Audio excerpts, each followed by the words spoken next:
Danny? Hi. Middle Eastern? You were saying earlier today that you're reading Middle Eastern cookbooks. Yeah, I love the flavours and I'm really excited by the food. What is your dish? I'm doing a fig and pistachio frozen baklava.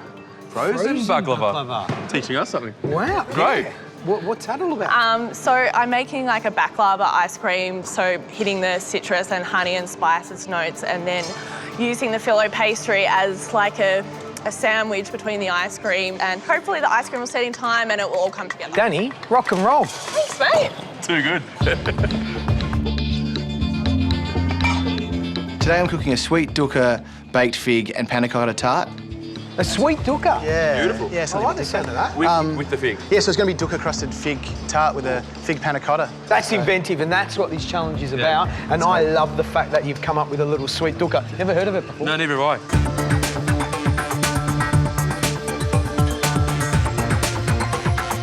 Hayden, what have you done? The dish is going to be figs three ways. It's going to be a grilled fig with a fig and pistachio ice cream and a fig and rosewater jelly with a bit of syrup to go with it all.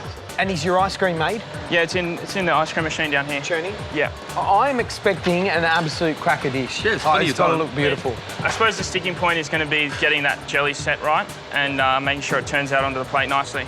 Top 10, we want more. Okay. I've got my vegetable casserole is in the oven and it's coming along. It's just got to be garnished up. I've got to finish off my dip and my flatbreads. That's it. I've got everything chopped up. It's just a matter of cooking it. Don't forget, we're looking for a big-alicious dish. You've got a half an hour to go. This is my ice cream. It hasn't churned very well. Without this element, it's just going to be pastry. I'm getting it in the blast freezer now.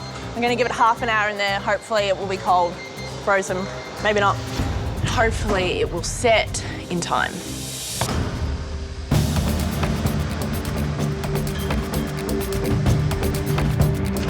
I should really get this ice cream in the blast chiller, shouldn't I? What do you reckon? I don't know, mate. I'm not good with ice cream.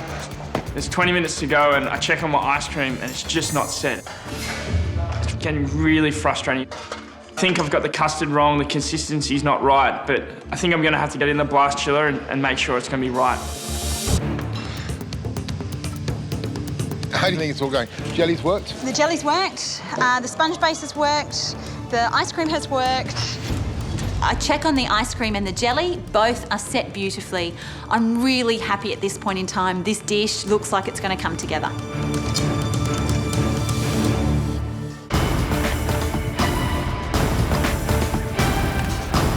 It's great to see. Your heads are down, your bottoms are up. You've got 5 minutes to go.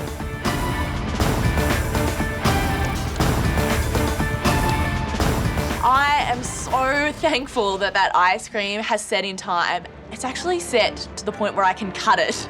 This is good. This is good. I decide to try and put the poached figs on the top, but the jelly starts to slide. Oh no, okay. And I'm thinking, oh no, this is all turning to a disaster.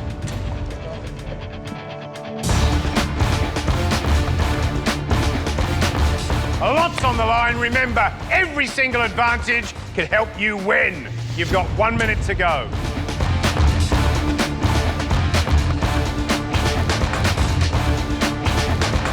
I'm leaving the jelly and the ice cream in the fridge and the freezer right to the last minute so that hopefully it'll be set in time. The last minute and I spoon out my ice cream, it's sort of runny and wet, it hasn't set. Last little touches, 10 seconds to go. I get the jelly out, flip it onto the plate. 5, 4, It sort of goes and then 3, splatters everywhere. 2, 1, Saha! 3 elements on the plate, only one of them worked. Danny?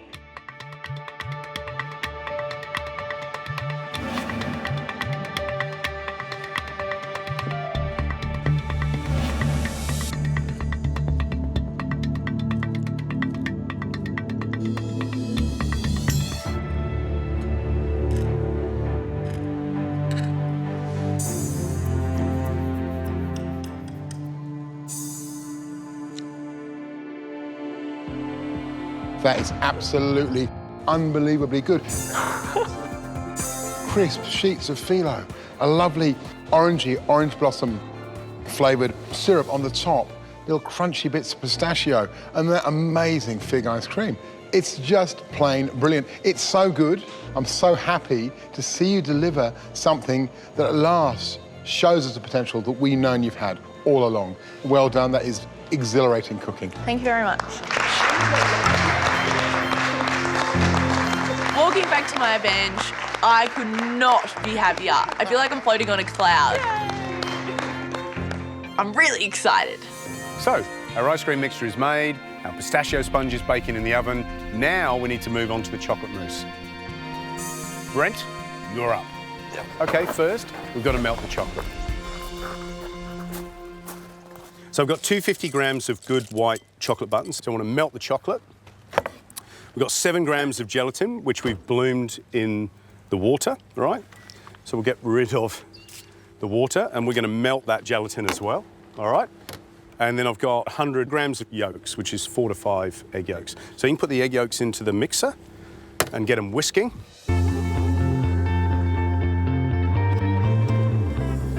So what we're making is a pâte bombe. Have you heard of that before? No, so it's basically a egg yolk mixture with a sugar syrup, like an Italian meringue, poured in down the side of the bowl, all right? I'll turn the sugar on. I've got 100 grams of sugar, enough water to moisten, which is about 40 mils, and then I want to bring that up to 123 degrees. Put it down, it's nearly there. So melt that in the microwave, about 20 seconds. So the gelatin. Tracy, you want to come around and check those cakes? Yep. Just getting you working today. Yeah, let's take them out. Yeah, I reckon they're good. Beautiful. Yeah, they look good. Plenty for everybody to eat, all right? Okay, our sugar mixture is up to heat. I want you to trickle this right down the side. Don't put it onto the... Directly onto the mixture. Yeah, like that. Otherwise, what'll happen is it'll just flick around. So it's got to run down the side of the bowl into that egg yolk mixture. And what that does is cook the egg yolk mixture and then form that pâte bombe. And then we're going to fold everything together. I've got melted chocolate. We've got 600 mils of whipped cream, chilled. Gelatin ready to go. All right, turn that off. Right. Bren, you can fold those components together. Put the cream in first. So, fold. Then add the gelatin and then the pâte bombe. That's right.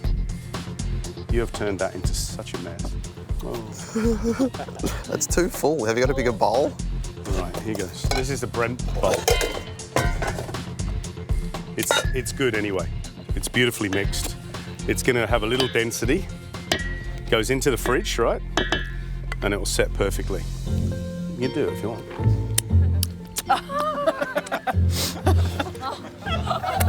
White chocolate mousse, okay? It's good. That's good. I like it. Right. You know what? Good job. Go Thanks. and sit down. So, who wants to help me plate up? Me. Amy, do you want to come up?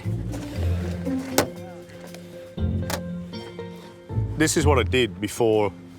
It looks ridiculous, doesn't it? But chefs do this all the time, and you guys are starting to do it too, is that it puts in your mind how the dish is going to look before you start. I actually quite enjoy doing those. They're quite good. And every chef's got their own little crazy version of stuff. So what I've got is I've got a quenelle mousse, a quenelle of pistachio ice cream. Ice cream, yeah. I've got a bit of, this is sheep's milk yogurt because I want some acidity because it's quite fatty. And then I've made a pistachio crumble. All that was blitzed pistachios, all right? And then equal quantities of butter, sugar, flour. I've made a yuzu curd, which was yuzu juice, which is that, you know, that Japanese citrus, which has got a very distinct flavour. And then what I was going to do is put a bit of yogurt on there, a little bit of crumb, and I don't really mind how you put it on.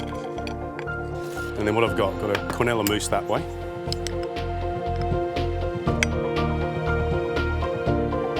Make that look so easy. A little ball of the pistachio ice cream.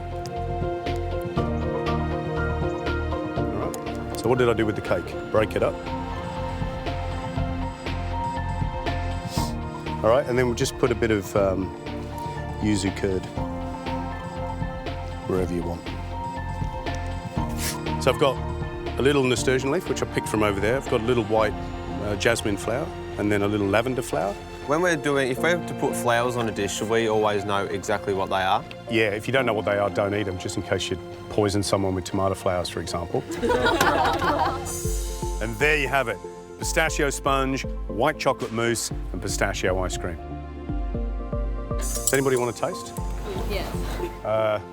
That was quick! Right, Laura, Georgia, and Jamie. Thank you. So tell me what you taste, Amy. Pistachios. That mousse is really good. The texture as well is absolutely delicious. Beautiful. Sorry, Bram, come on, mate. I'm punishing you, aren't you? Right. Beautiful. Beautiful. All right. Thank you, Gary. Job done. Spoons down. Thank you so much. Thanks, Joe. Just put my pistachios and almonds in the Thermomix. They're for my pistachio cake. Just need to get them blitzed up and combined together.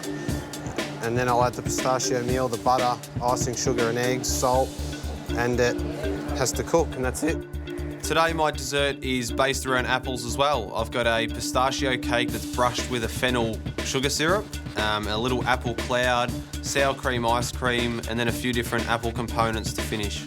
I've still got lots to do. I've got lots and lots to do, but if I will keep working fast, I should be able to get it done in time. Going to plan?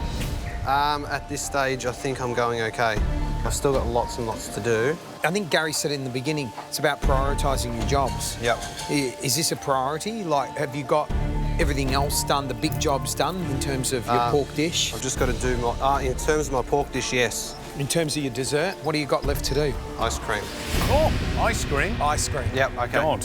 You'd be doing it cream. now, wouldn't you be doing it now? I am doing it now. This is the sort of thing that'll send you home. This is a semi-finals and you can't make mistakes like this. I've just got to make sure I stay on track so that it doesn't snowball into service. Just making the ice cream at the moment, just blitzing in the sour cream because it's a sour cream ice cream. The judges pointed out that I need to get onto my ice cream. Noted, so that's what I'm going to do. I never thought I would be making ice cream out of liquid nitrogen. I wouldn't even know how to use liquid nitrogen 6 months ago. Before coming into this competition, I've only seen liquid nitrogen used for burning off warts and corns. This is a whole new world for me. I just think this ice cream gives a nice texture and it's quick and easy. It's just really, really efficient for this sort of challenge. I need to be really careful with this liquid nitrogen. I need to add it slowly and get the perfect consistency, or it'll be a brick. First order's up for desserts, and I'm ready to rock and roll. It's pretty simple. You add the sour cream ice cream log, the caramel, a little bit of the pistachio cake, some fresh fennel seeds, some freeze-dried apple, a bit of the foam gun. It's exactly what I wanted. It's salty, it's sweet, it's fresh, it's acidic. I think the balance is perfect. Service team, Brent. This is running smoothly. I'm working the best I've ever worked in the kitchen, and I'm really happy.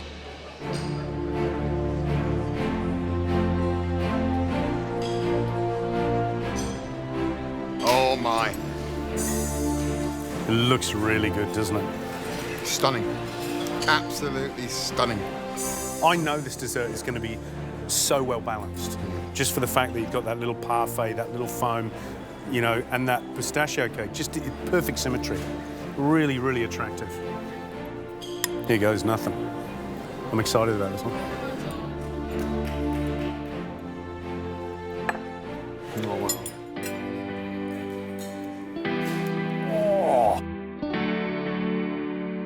wow. Wow. That is absolutely knockout. That is one of the nicest things I've eaten in the kitchen this year. Even though it's got so many different things going on, you know, pistachio cake, that little marzipan parfait, that bitter caramel, which is just the perfect consistency, a little bit runny. These little bursts of fennel. There's something very comfortable and very toffee apple and very apple pie. It's a really clever bit of cooking. It's an incredibly complex bit of cooking. And for me, if Emelia set the benchmark with the main course, Brent has set the benchmark with his dessert. Stunning. Yeah, stunning. You got 30 seconds to go. 30 seconds. Come on.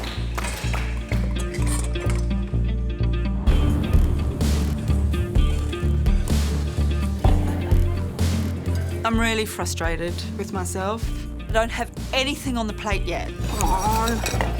10 seconds. You got 10 seconds to go.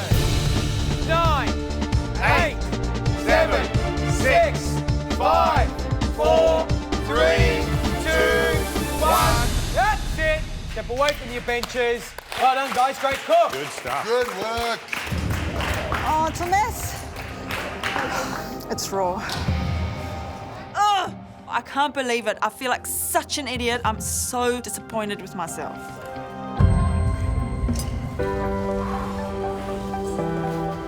Does the plating look all right? Everything's amazing. I'm actually happy today, so this is really exciting because I feel like I took my time, I took some time to put it all together in my head and on the plate, and for the first time I think I'm generally happy with how the cook went. So I cook it like this at home, and because I had the pineapple on the base, I was pretty happy with it. The flavour's there, but whether they like my rustic presentation is another question. Pistachio cream? Yeah. Well done. I've had to throw my chicken into the machine and it's only had 8 minutes, but I just hope that it's long enough. Please be cooked.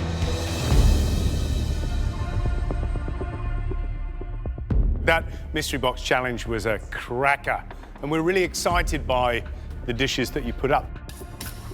Remember what we said at the beginning of the challenge, that we were only tasting 3 of the very best dishes. Let's hope you're one of the 3. First up, Tash. Every single dish that's tasted is good feedback from the judges. That's stuff that some of the other contestants might not get, and it just gives you a little bit more to work with going forward. So, the dish? Pistachio and cinnamon cake, licorice custard with some brulee pineapple and a little bit of pineapple foam. All right. Presentation. What do you reckon, George? Honestly, this I'm is looking super. at that going, how can you make it any better? You can't. It looks spectacular. It could all go horribly wrong on the tasting.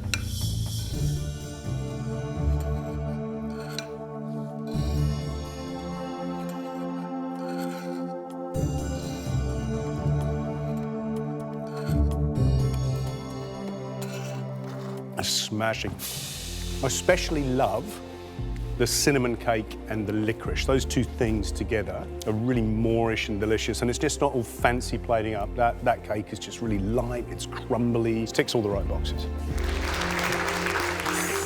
Kira, what's the dish? The dish is a chicken roulade with a pistachio and licorice centre, and it's a purple pineapple and thyme jam. Nice. Did I pick the right plate? I'll tell you in a minute.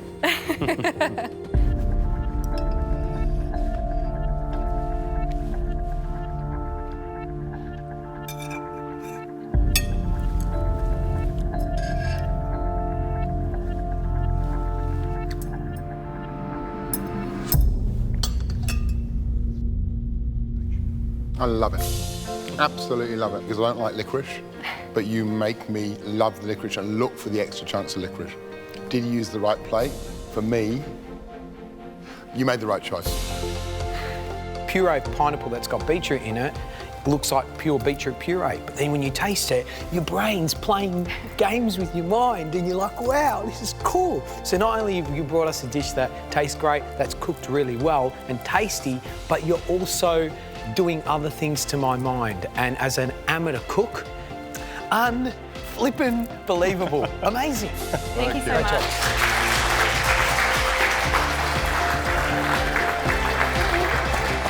Best day ever. Our final conversation about that last dish came down to Colin,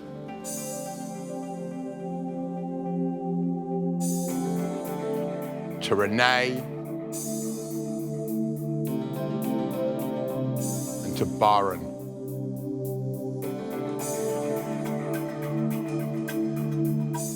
Three exemplary dishes. Well done, guys. One dish stood out just that little bit, we said to ourselves, we have to taste Renee's dish. Well done, Renee. I think I might have pulled this off, but I'm just not 100% sure if that chicken's cooked perfectly.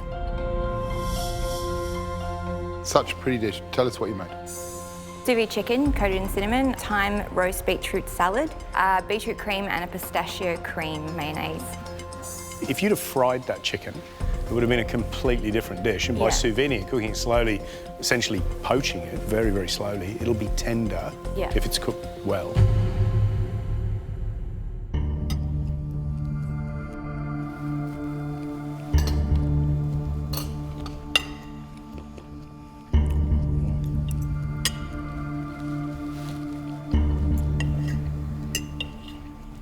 That's lovely. What a nice combination of flavours, cinnamon, pistachio, chicken. Yeah, really lovely. The chicken is cooked, you know, just to that point when it's so juicy, it's almost weeping in your mouth. Love that.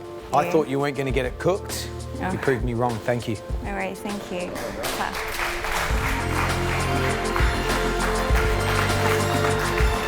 It's so nice to have that recognition from the judges because, I mean, that's what you're here for. You want to impress them and you want to please them.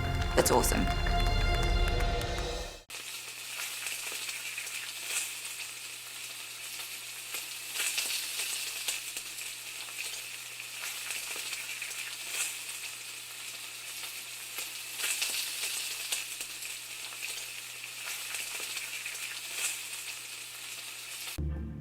You'll be cooking in the first duel, and you get to pick the person that you want to cook against.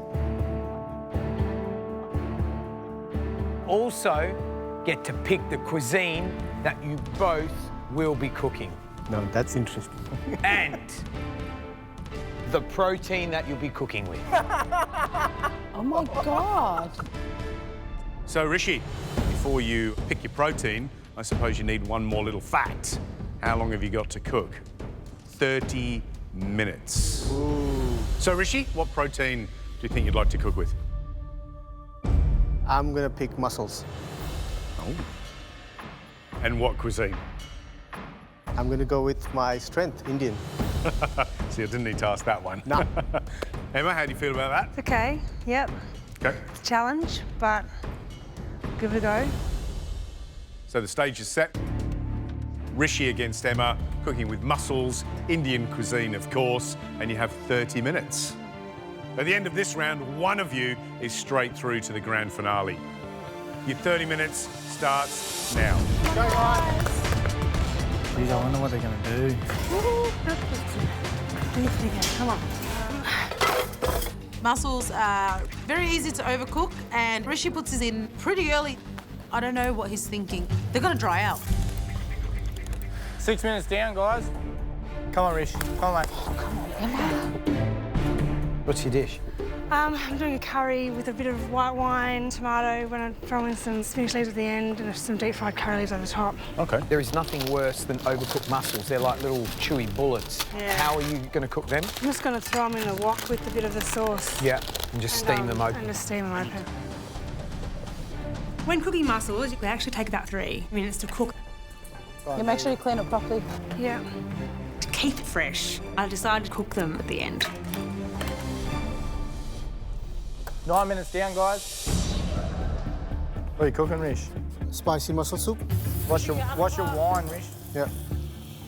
The mussels cook. I take the mussels out, they've opened up nicely, they're looking good. So I leave them in a bowl and I get back to my sauce.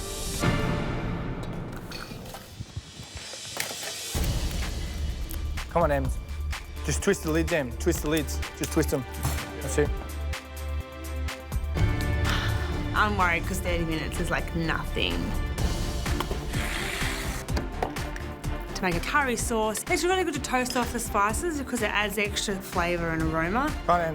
Pick up the speed a bit, Emma. Yep, I'd normally toast off the spices a little bit longer, but that'll have to do. I've got to grind them up and put them in the wet spice mix. I want to make sure my sauce is well cooked down. Can't cook it off. I just want to get, you know, a really good flavour. The more you move it, Em, the less time it has to cook. Yeah, all right. You want to muscle your way into the finale? You need to nail this dish. You've got 15 minutes left. Come on. Come on! Yeah! Come on, Em. Come on, Rishi. Sorry, miss. She needs to keep it clean or she'll get flustered. Rishi's really confident, as he should be. Woohoo! Why did you put stock on top of oil? Yeah, I know. But sorry. And my head isn't in the right space from yesterday. I'm a little bit flustered. It doesn't smell right. I know my sauce needs to be perfect because Rishi's sauce will be amazing. It's sour. I don't know what to do. It's just not working for me. The flavour's unbalanced and I'm not quite sure how to fix it. I need a bit more something in that. So I run into the pantry, go up, go down, go up, go down. Come on, Em, come on, Em. I get a bit lost. I'm like, oh, what am I doing? Come on, Em, just think. I've got that. Come on, Ems, what are you doing? Freaking out a little bit. It's all over the place. Yeah. Come on, Em, what's going on? What's she doing? She's still adjusting her sauce. I flavoured my sauce a little bit more. It's not right. And I'm like, oh no. I'm blank. 10 minutes, Ems. I'm gonna go to sudden death cook-off. Come on, Em. My heart's racing. I'm just trying to stay focused, but my sauce is just, it's not right. Talk to us. I don't know what to do. It's kind of weird. It's just kind of sour. We'll balance it. I don't know what else to do. Stop for a second. Think how you balance that out. It's got to focus. I can do this. I just need to put Rishi and yesterday behind me and balance this sauce up. We've got to keep it simple, keep it fresh. I put in some sugar and I put in a bit of lemon. Oh, it smells good. Smells better. Smells better. And a bit of salt. That's better. I'm happy with my sauce and I'm ready to put up a fight. It's game on now. How much time? Right, guys, 5 minutes to go in this muscle-off. Mussels in. It's now or never. I've got to cook my mussels. She's cooking her mussels right to the wire, which is great, and he's already cooked them. They were cooked 20 minutes ago. Final stages, Rish? Yeah. Make sure the dish is beautiful. Make sure the dish is hot. You've got 1 minute left. Come on, Rish. Come on, Em. Got to get them out quick, Em. I pull my mussels out. My mussels look beautiful. They're plumptuous beauties. Right, guys, 10 seconds to go. 10, 9, 8, 7, 6, 5, 4, 3, 2, 1. That's it. Right, guys. The duel is over. Well done, guys. Emma, what's yours? Tomato curry mussels with spinach.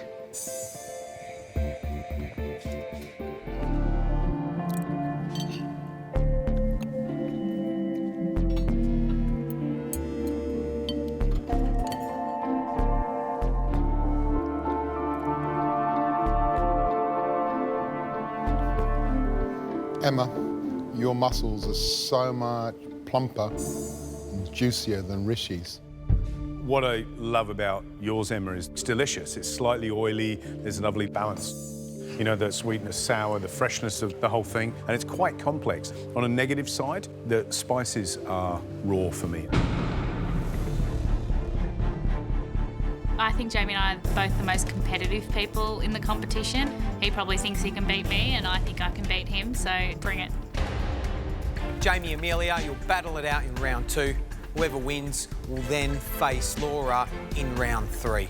And you know how important that is.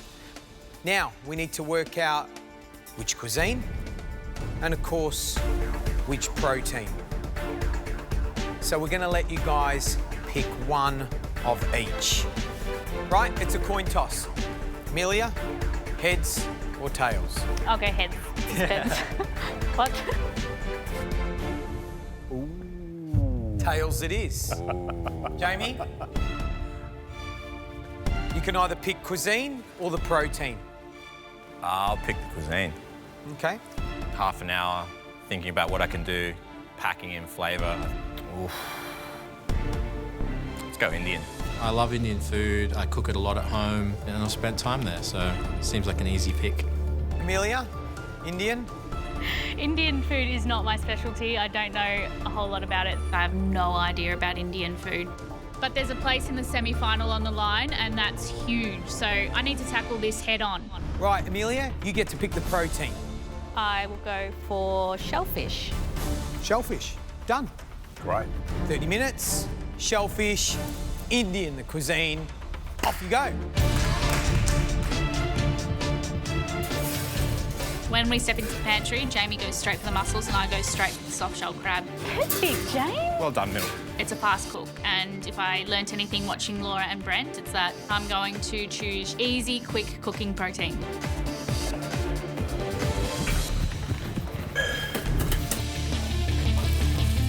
Make sure you DB those mussels. Yeah. Jamie knows everything about Indian food because he's been there. Did you get curry leaves, Jamie? I couldn't see any. I would like some, though. I got to go back in. Yeah.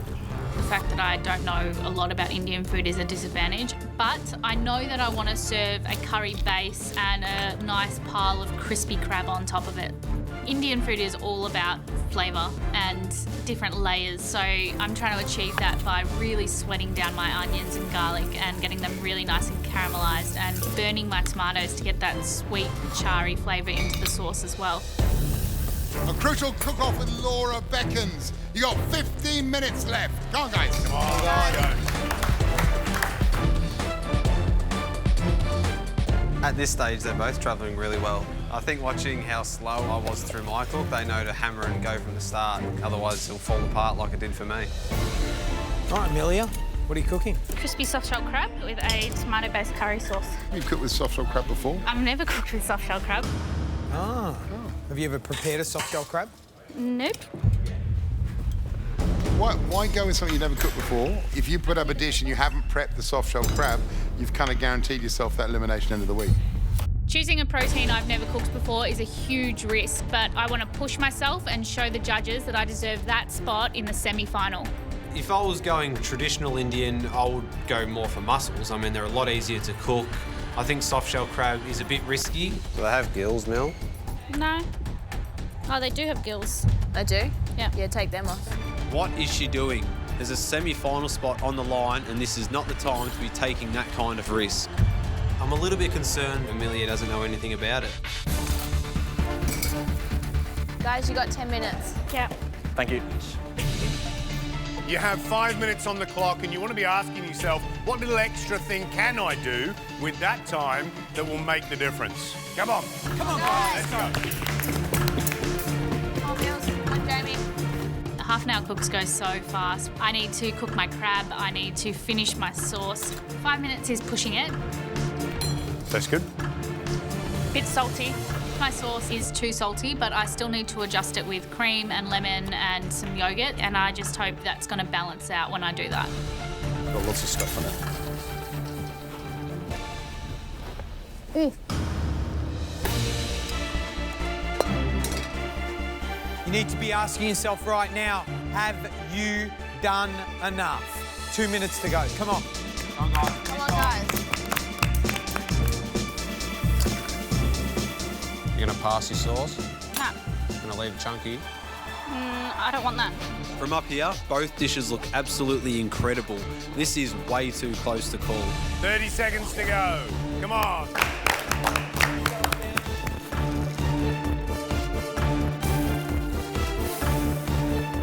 Hurry, hurry, you've got 10 seconds left.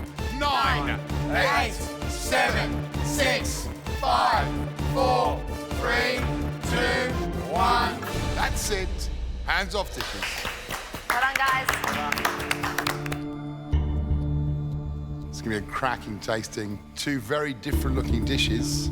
Emelia, you're first up. I'm so nervous for this tasting. I've taken a huge risk and I really hope it pays off for me. Soft shell crab with a roasted tomato curry sauce.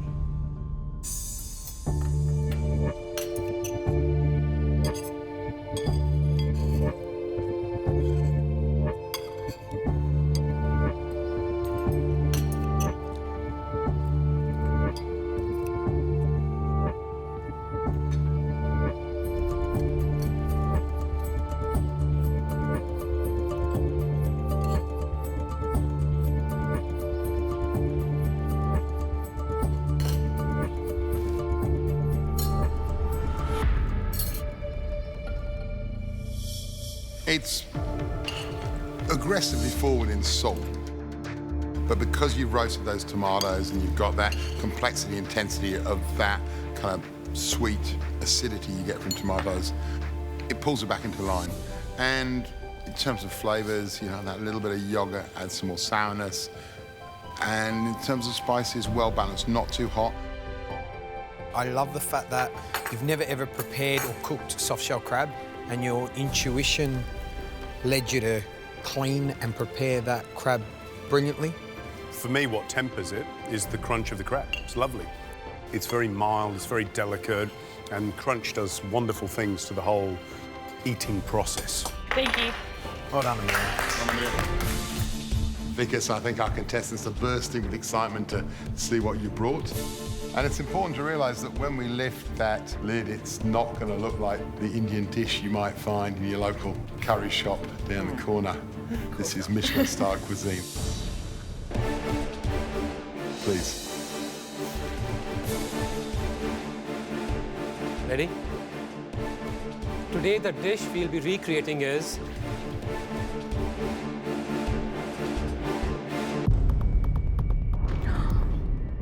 my roasty smoked chicken tikka masala. Looking at Vickers' dish, it's really refined and it's beautiful, and you know, there's just little elements all around the plate, and you know, I'd never expect that to see an Indian dish. So I am quite excited by this dish, but scared at the same time.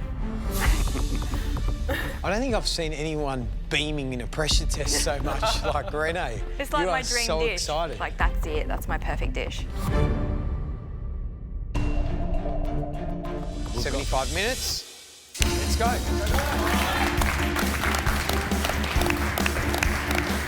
Move, Gage. Fast, fast, fast. How do I turn it on? So you push the on, and then you've got to hold it down, and it will light up. The first thing I need to do is turn on my sous vide machine for my chicken roulade. Is that right? Yep. The water temperature needs to get to 52 degrees. Chop up a clove of garlic, mix it with your tomatoes. And I'm going to get on immediately with roasting my garlic, tomatoes and coriander because they need to roast for 15 minutes. And the garlic that's roasting will then need to go into the chicken before being in the sous vide for 40 minutes. So it's definitely going to be pushing it today. The chicken's the main pressure point because if that's not cooked perfectly, then that will be the difference between staying and go home. Straight in the oven, just so you can forget about it for a while. Renee, you need to get your spice mix together. Yep. One of my skills is balancing flavours. So I put in the exact spices that he used, I just changed the amount. So where he said a teaspoon, I put in 1 or 2. Then I just kind of mix it all together, give it a shake, look at the colour of it, have a smell, add a little bit more. Renee, how are you doing? I'm nervous, but I feel like I just need to stay really focused and get the time You right. still look very meditative in that mode, right? Yeah, I'm not going home. So. You've got to stay. Yes, 100%. Well, let's have a look. How's that? How's that little mixture of... Fantastic. I put a little bit extra because I always like a little bit. Did you put a little extra in, did you? You're changing the recipe. Don't Just do a that. tiny bit. So what I'm going to do today is quite risky, but I have made the decision at this point that I'm just going to make it up myself. The main component is the chicken roulade. I have to make sure that it is perfect. The first thing I need to do is remove the chicken skin from the crown. You're gonna take the skin off, both breasts in one piece, yeah? Yeah. No. What? You have to take the skin off, both breasts in one piece. Smooth, Lozzle. You know how to break down a chicken. I then need to break down the crown and take off the breast and then butterfly that open. All right, just massage under the skin, take it all off, yeah? All right, so you don't want to break it, Jeej, so just run your fingers under it really gently. Trim him off, Jeej. Make sure I don't pierce it. Yep. Looks good. Gently. That's it, Renee. All right, set that aside. Yep. Come on, Jeej. Come on, Jeej. Guys, we should be ready with the smoked ingredients too. What Vickers is trying to say is, hurry up! Flame. Get your charcoal straight on the flame. I'm really curious about this method of smoking. Vickers has said that it's a very ancient Indian technique. So I follow the recipe. I spread the garlic paste on the chicken breast. Next thing I do, I get the heated coals, which are now glowing, into a small bowl, and I start selecting the spices that need to go into it. Add 4 dried rosebuds, half a cinnamon stick, 1 tablespoon of the Darjeeling tea leaves. And then? What is it? Oh. Yeah. 2 cardamom pods, 1 tablespoon of the clarified butter. Amy? Yes? You're losing out on all the flavors. Yes. You need to keep the spice mixture ready and put it on All this in just at one once. time. So now we're losing out on all the smoke, which we need to preserve. Now cover with the cloche. Where is it? I'm worried that all the smoky flavour is escaping because I can't find my cloche. So I'm wasting precious seconds. Thanks, Vickers. Thank you, thank you. Eventually get the cloche on there and the smoke fills the dome and it looks amazing. Okay, I need to refocus. Laura, we need to actually get onto the stuffing because you need to have that stuffing ready when the chicken's ready. Talk to me. Chicken smoking. She's just taking the tomatoes out. We're going to start making the stuffing for the roulade. So I think she's as on track as everybody else, but these guys need to start moving because it's not going to happen otherwise. You need to add half of the... I can't, Tracy, stop. What step am I on? You're 11. Thank you. Hold on. I'm kind of stressed right now and I've got a billion things going on in my head. Take that off the heat. Take the chicken out now. So I just tell myself, like, just do one thing at a time and, just try and control that stress in my head. Come on, you got to move. You got to get this chicken in, yeah? Yeah, I'm moving, Jamie. I'm moving. Calm. Can you tell I'm just freaking out a little bit? Okay, can you do me a favor? Just put that spoon there. You're doing fantastic. Thank you. Okay. Okay, you got to breathe. I'm breathing. Just breathe. Breathing. Start now. Perfectly cooked. Yep. The only thing which is missing was that you were not breathing. Breathing. It's gonna be okay. I'm breathing. Come on. Wrap it in your skin. So I'm trying to roll my roulade at the moment, but it's really difficult. The skin isn't quite big enough, I don't think, for the actual meat of the chicken, and it's starting to make a few holes, and it's starting to fall apart a bit already. Cut the bag off. Flames, you might have to think about putting that heat up a bit to get it cooked in time. Yep. Bumping up the temperature is a risk because it might change the texture of the chicken. However, it's far more important that that chicken is cooked thoroughly than getting undercooked chicken. In? Yep, drop it in. Drop it in. Make sure it's sitting in the water, yeah? Yes, do you need that? All right. 2 tablespoons. 2 tablespoons. 2 tablespoons. Not too much. That's it. Yeah, that'll do. To make my sauce, I'm frying off the onions and I've got the tomatoes roasted. I have a taste of it and I'm not happy with it. It needs more cream. Because I added extra spice, I think it needs a bit more cream to balance out the flavours. It's not as smooth, nowhere near, so. Renee's already added as much cream as the recipe states, but she keeps adding more. I'm wondering if she's doing the right thing. Renee, no. No, Renee, no more. add some water. Can't be. Add some sugar if it doesn't taste right. I just hope that changing the recipe hasn't jeopardised my sauce. I want you to taste it.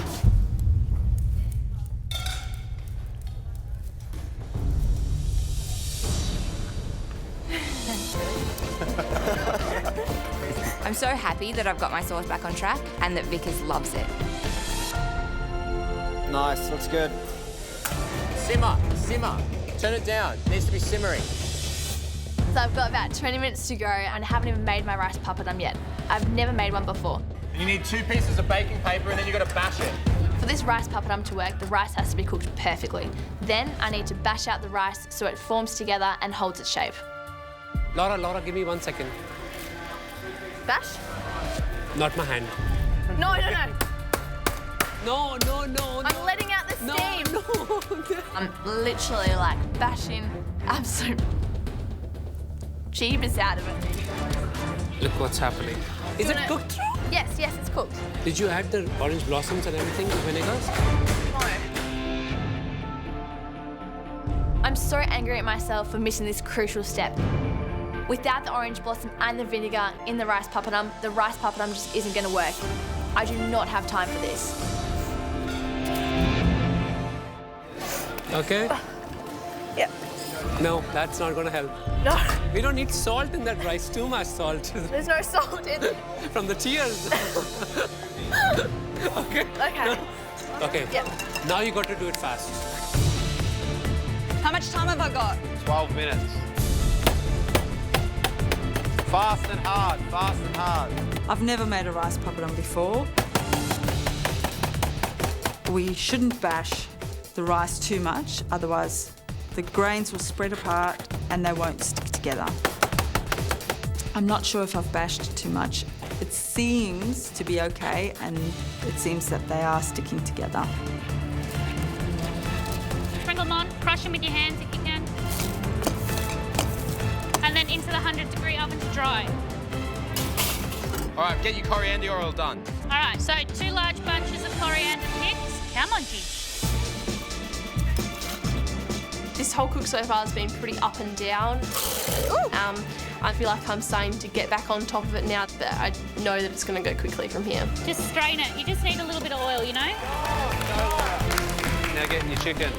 At this point, I remove the chicken from the sous vide, and I'm quite confident that it's cooked properly. Get your pan up. I brown off the chicken, basting it with that ghee, and I'm so relieved. I feel like this is doable now. You're looking good, Flame.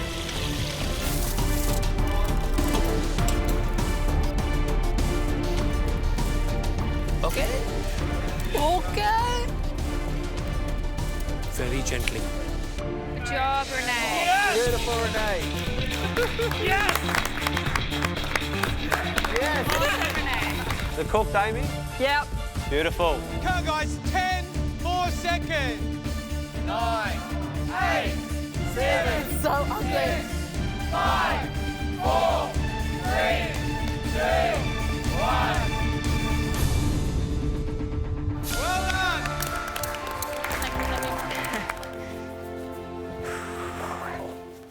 Should we taste? Let's taste.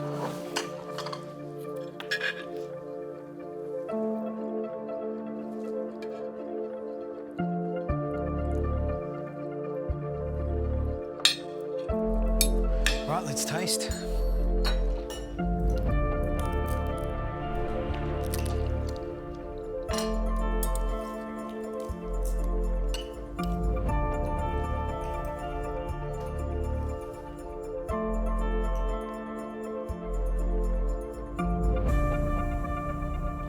Wow. Sauce. The smokiness is fantastic. It's not overpowering, but you have a subtle texture through that smokiness of flavor. I think that is quite brilliant.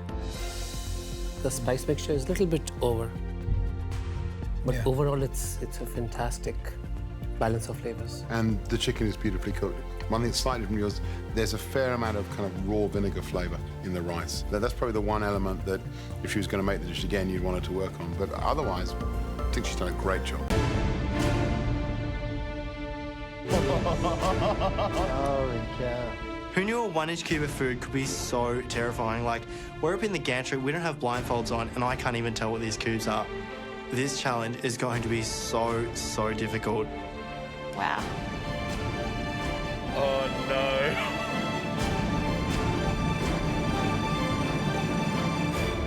Thank you, gentlemen. Right, what you guys can't see is the table has been wheeled in full of 1-inch cubes. We've arranged the cubes from easy to hard. The longer you stay in the game, the harder they're going to get. Right, let's get this game started. Cecilia, you're first. I am so nervous right now. My hands are starting to shake. I need to get this right.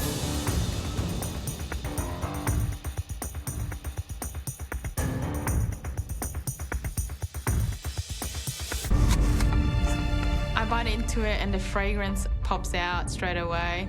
And I'm thinking, I've cooked this for my daughter every morning. Granny Smith, apple. Yes, you're right. Apple. I'm really relieved. I'm not the first person to get out of this challenge right now. Charlie? I've never done a blind tasting before. I can barely contain my nerves. I know I have to get this right because there's no way I want to go into round 2. I grab the cube. It feels pretty firm.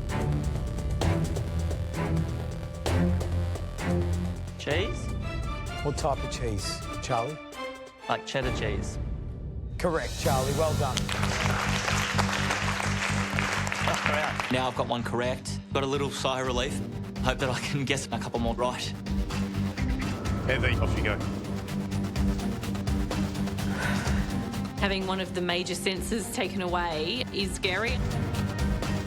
My heart's out of my chest. Please be a cucumber. I'm not, but what you just tasted is. Well done. Brilliant.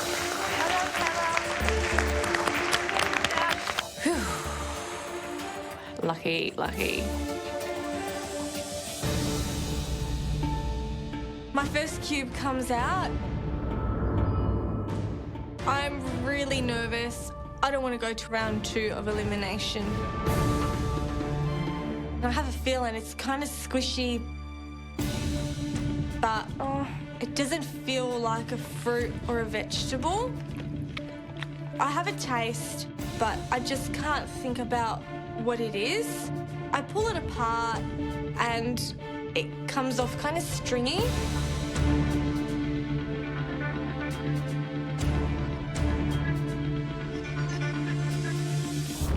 Chicken? Correct. Well done. There you go, Elise. Feta? You're absolutely right. Mimi? It's an orange. Orange is right. Right, Anastasia. Avocado. I'm really used to just picking up something and I just know it by the shape. Chocolate? The fact that all of the food is presented in the same cubes makes it really difficult to try and distinguish them. You said beef. Zoe, you're correct. That is beef. Well done. But the food knowledge is really good. Everybody's getting everything right. Watermelon. Well done. It comes around to Mimi for her second guess, and I'm looking at it, and the first thing that popped into my head was nectarine. I'm touching it and I feel a really smooth skin. I'm tasting the food and I can taste something really nice and juicy and stringy. It's also got a really vibrant flavour to it. I love this. I always eat it. But I can't think of the name. It's smooth. It's a nectarine. What's your answer?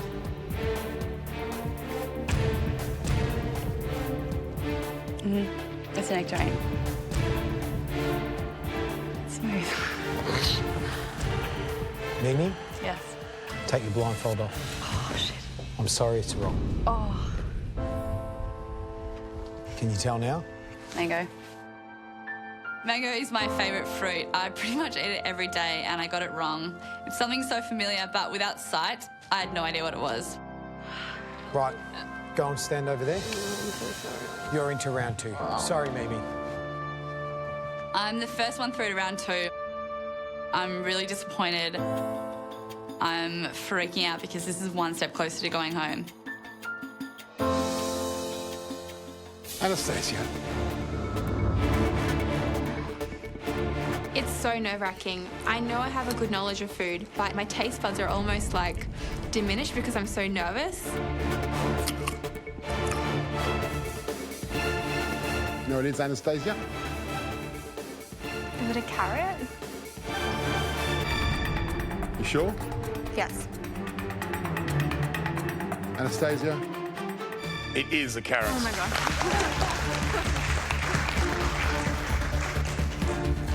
Right, Cecilia. One spot is taken for the second stage of elimination. There's 3 left. It's getting harder and harder as the rounds go. Oh, it's so smooth.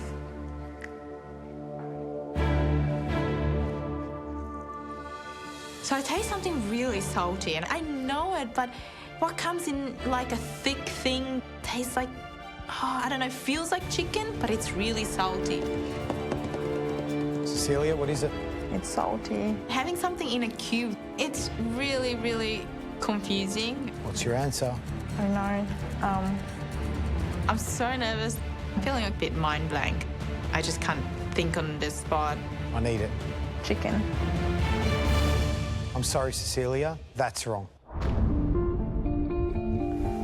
Oh. What is it? Ham. ham. Please join Mimi. You're in round 2. My heart sinks because I was only in elimination a few days ago. I can't believe that I have to cook for my survival again. So Mimi, Cecilia, you're the first 2 contestants through to round 2. And remember, guys, we're looking for 2 more. Pressure's on. Charlie. A little gem for you here. Is it eggplant? Charlie, well done. That's eggplant. Heather? Pineapple. Right, Zoe. Tomato. There you go, Liz. Liz, we need an answer. A radish. Well done, Liz.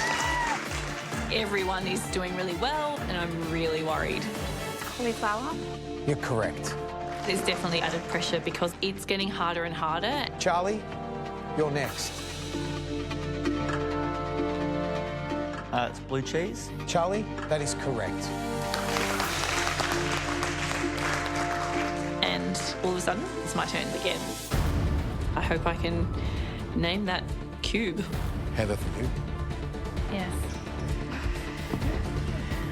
I pick up the cube and it's so wet and I taste it and I'm like, oh, yeah, instant memory back to grandma having like half a grapefruit, and it was so tart that I used to get her to sprinkle sugar on mine. So I think that memory just takes over for me. That's a grapefruit.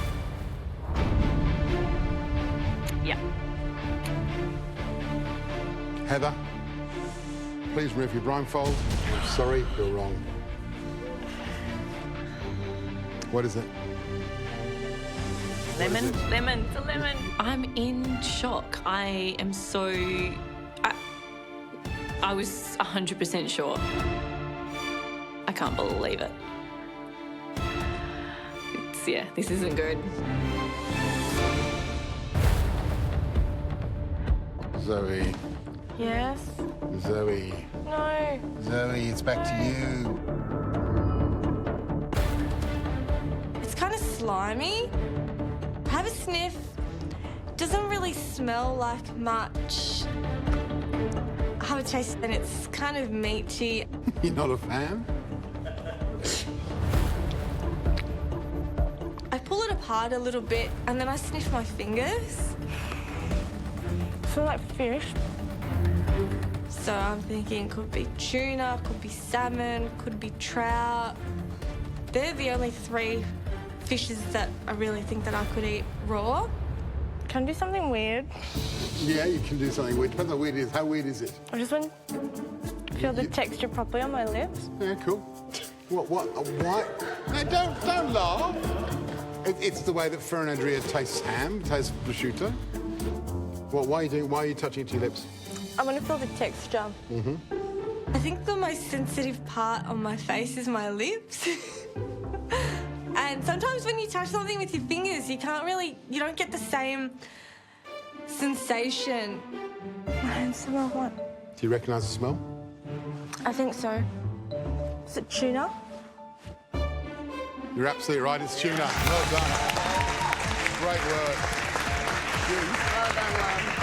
That was hard. Tuna's right, and I can't believe that I've got it right and my lip trick worked. Elise. I'm so stressed out right now. The cooks in round 2 are such tough competition. I do not want to join them. Whatever this cube is, I have to get it right. Oh, it's like squishy. I'm feeling it, and it's a weird texture. I'm thinking, what is this? I try to pull it apart to see whether it breaks in half, and it doesn't. So I start smelling it, and yeah, it smells like meat. Oh my God. The texture, it's a protein. I know it's definitely a protein. It tastes like veal. I'm thinking, what else could it be? What's your answer? Veal.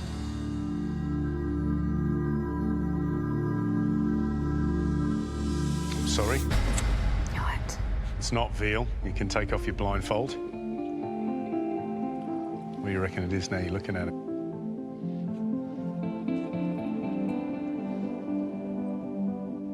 Lamb? Are you kidding me? Absolutely. It's lamb. It's funny, isn't it? Once you look at it, you kind of know. At least go and join the others. I'm sorry, you're in round 2. Oh. Oh my God. I'm in the second round and I'll have to cook for my position in this competition.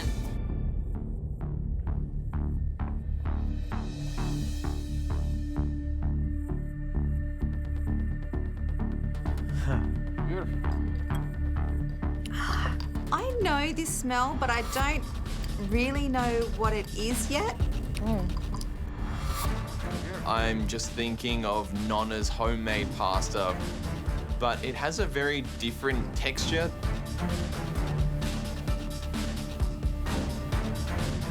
Right, guys, blindfolds off. Write down your answer. I write down pesto, and I'm hoping that it's not salsa verde. Show us your answer. Guys, you're all correct. I'm so relieved that I got that right and stuck with my guns.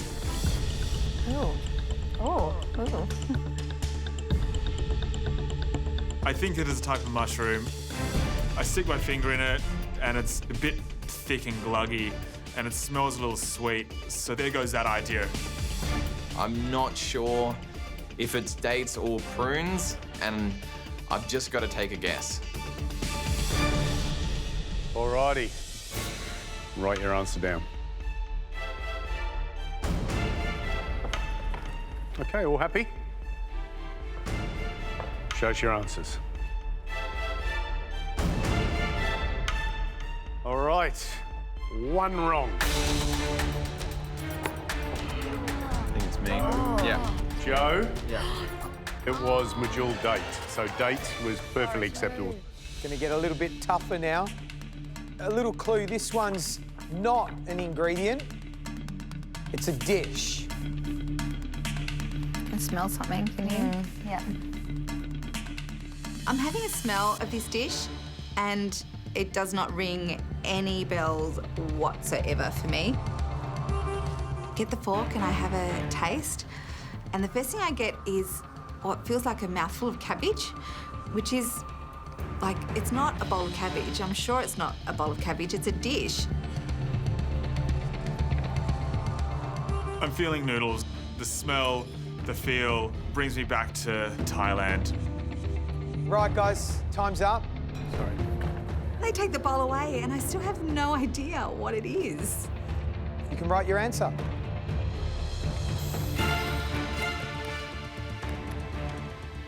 Okay. Steph, done. Ready? Nope. Let's go.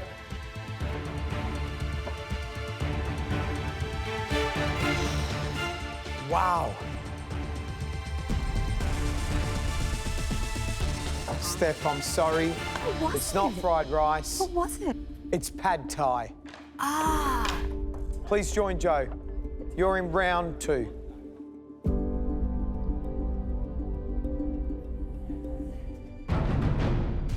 Okay, we're looking for not just what it is, but what the flavour is. I find a little biscuit, like some cream in the centre and a really smooth top and bottom. So I know it's a macaron. I know it's a macaron. I eat these all the time, but we have to identify the flavour. It kind of tastes like tahini, which is something that I have all the time. I'm thinking it could be like a sesame seed flavour.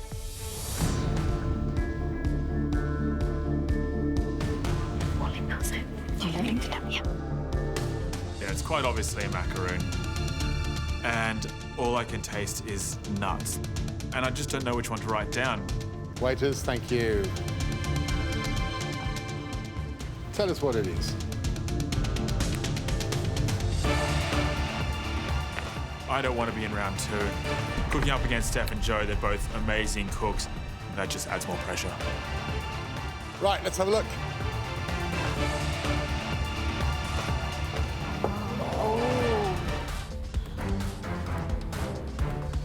Wow.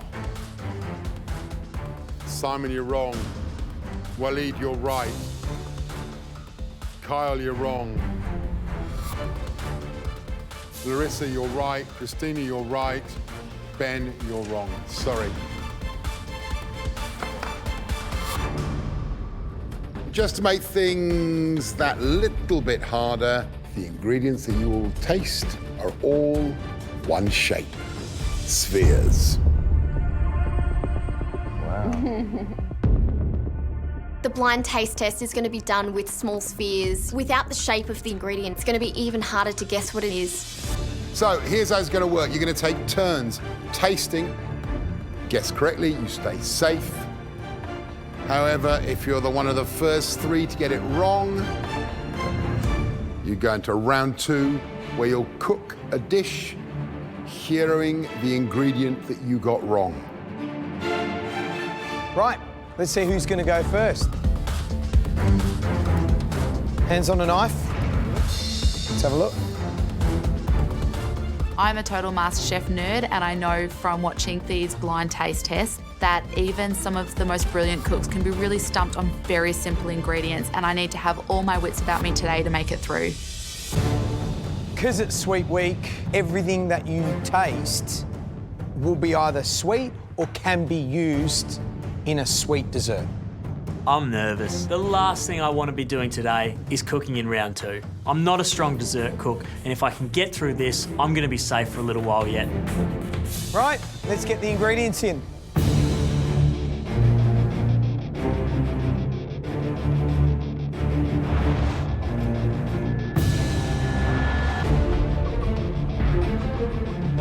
I'm watching from the gantry and I can actually see the spheres, but I have no idea what they are.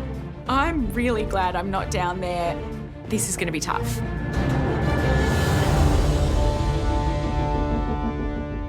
Right, let's kick this thing off, shall we? Everybody ready? Yes. Tamara, you're first, so.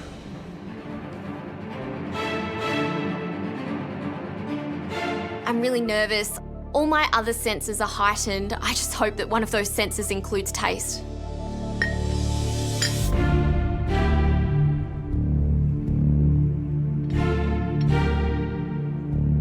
I pick up one of the small spheres and I start to squish it in my fingers to try to determine the texture. It's feeling kind of squishy and a bit sticky, almost like a date. It definitely doesn't taste like a date. It actually tastes disgusting to me. It's something I don't like. I'm just trying to think of what it might be. To make you smile? No. It's licorice. So licorice? Yes. Tamara?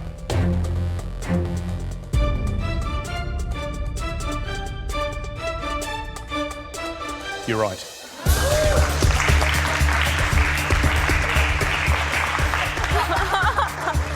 I hate licorice. I'm absolutely stoked that I've got the first one right, and I have my fingers crossed that I don't need to taste again. Nicole, you're next. Yep. Off you go.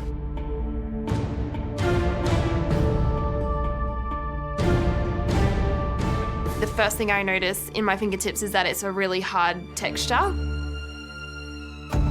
Once I start eating it, it's very dry and it's very obvious. Do you know what it is? Coconut.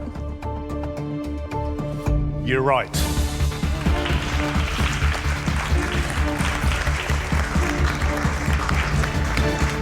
Next one, Samuel.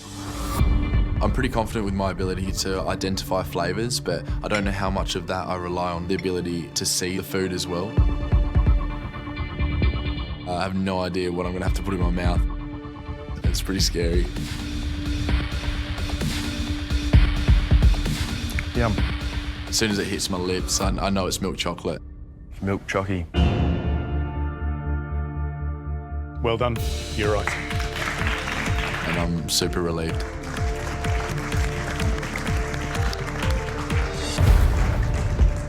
Right, Ray, you're next. I feel pretty confident and comfortable with the blind taste test. I've been lucky enough to do wine tasting, so I feel pretty comfortable in my knowledge regarding different tastes. Off you go.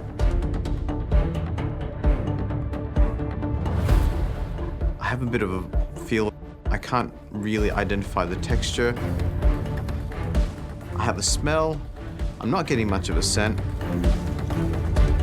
Pop one in my mouth and I can't really identify what this is.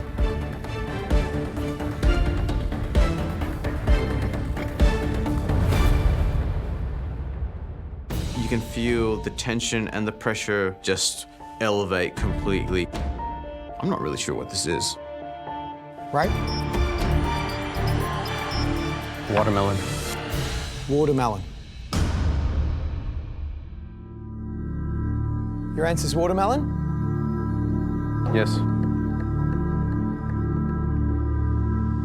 I'm sorry, Ray. That's incorrect. Take your blindfold off. Oh, grapes. I'm really disappointed. I was pretty confident that I was the favourite to get through this taste test, and now I'm the first person that's going to cook in round 2. It's really shaken my confidence going into this cook. Man, that shows you how hard it is. Right, Michelle, you're next. I'm feeling so scared because I'm not sure if I have a strong palate or not. You can't see anything, you have to just concentrate. It's crunchy to begin with and it's very spicy, just like tingles in your tongue. Oh my God.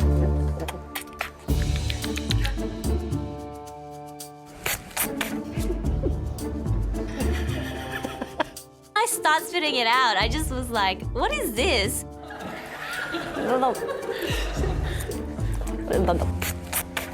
I just hope it doesn't get into George's face. Oh my God, it's disgusting. But I think I know. It tastes Asian. Ginger? Well done, you're right. I know because my mum cooks a lot of it at home. Back to my Asian root. Ginger. Right, Jess, I'm coming for you. Bring it on.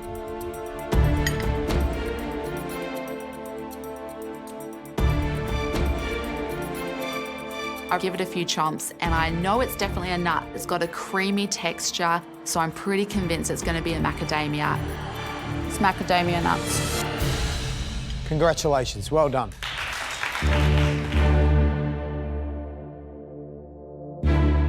Alan. It's really nerve-wracking. I want to make it through round 1 and hopefully end up on the gantry.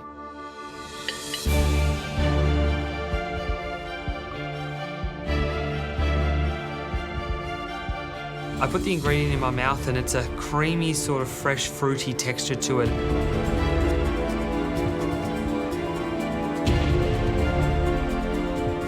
I'm thinking it could be a date and I'm thinking it also could be a prune. They're so similar in texture.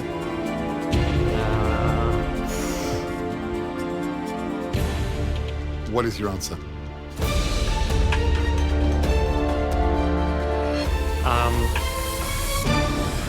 Is it a prune?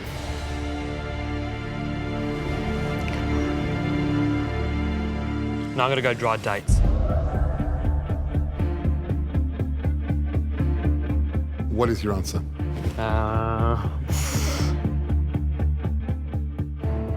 I'm really scared that I'm gonna get this wrong, but I'm just gonna go with my gut. Dried dates. Callan? You're correct. Well done. Oh, I'm so relieved. That was a very close call. Benjamin?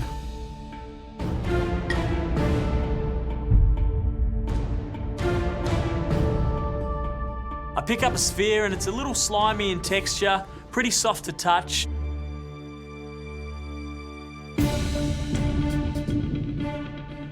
Oh, damn it, I know this bloody flavour. Without sight, you're relying on taste, texture and smell, but all of that doesn't make sense if you can't see what you're eating. I know this flavour. What are you thinking? It's a very familiar taste. It just reminds me of summer. It's rock melon. So your answer's rock melon? Yes. Sorry, Benjamin. It's not rock melon. It's a really familiar flavour. It is. Try it again now. You know what it is? Oh, banana! I must eat a banana every week, 2 or 3 of them, and I can't pick it in a blind tasting. Fruits are hard. The texture of the fruits are hard.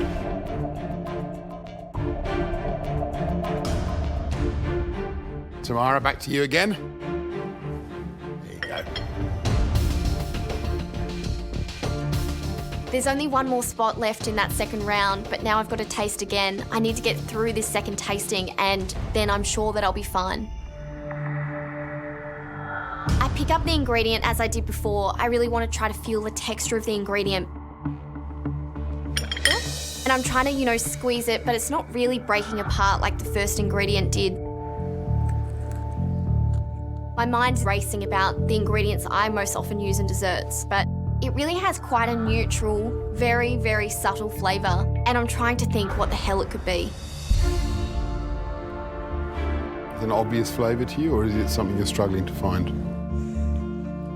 A little bit struggling. It's definitely a fruit, like similar to watermelon kind of texture, like when you get to the rind part, but not watermelon. What about the flavour? Doesn't have a whole lot of flavour. I'm feeling really unsure. I'm not feeling confident at all right now. Can't determine what it is. Gonna need to push you for an answer. Yep. I'm gonna go with rock melon. So rock melon is your answer?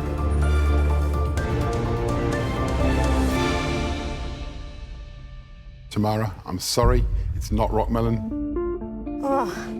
Texture of melon, has very little flavour, cucumber. Not something that I thought would turn up in a sweet ingredient challenge, but now I've got to cook with it.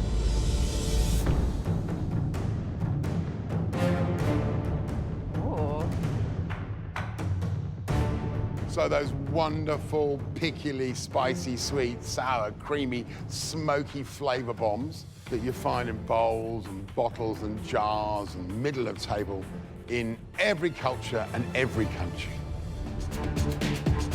Dijon mustard? It's Dijon mustard, well done. I think this challenge could lull you into a bit of a false sense of security because there's lots of easy, obvious ones to begin with. Whole egg mayonnaise. That's absolutely correct. But as they're knocked out, it's going to become harder. Pico de gallo. Bang on. Well done. Chili oil? You are correct. Yeah, it's a shallot vinaigrette. Well done. Cranberry sauce. Well done. Knock charm. Correct. It's knock charm. Well done. Yeah, Derek. Let's go, Mandy. Oh, Mandy. There's 9 of us left at this point. You know, I'm pretty confident there's still a lot of things on that table that I know. I get to the table, I look down and I see this yellow dish with the corn in it.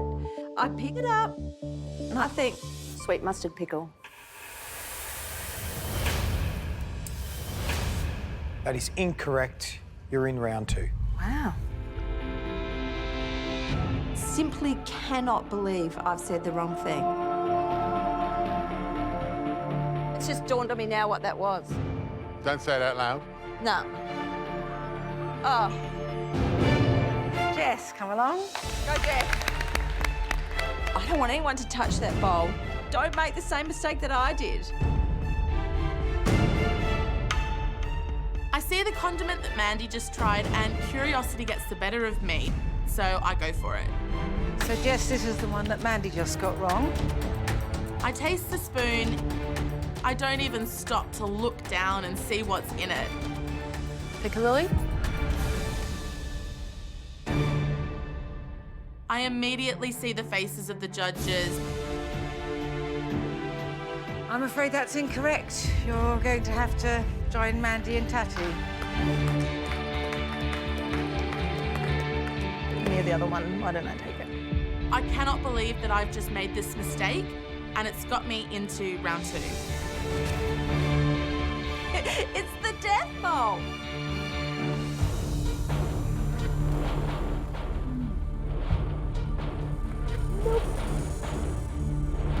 So I'm looking along.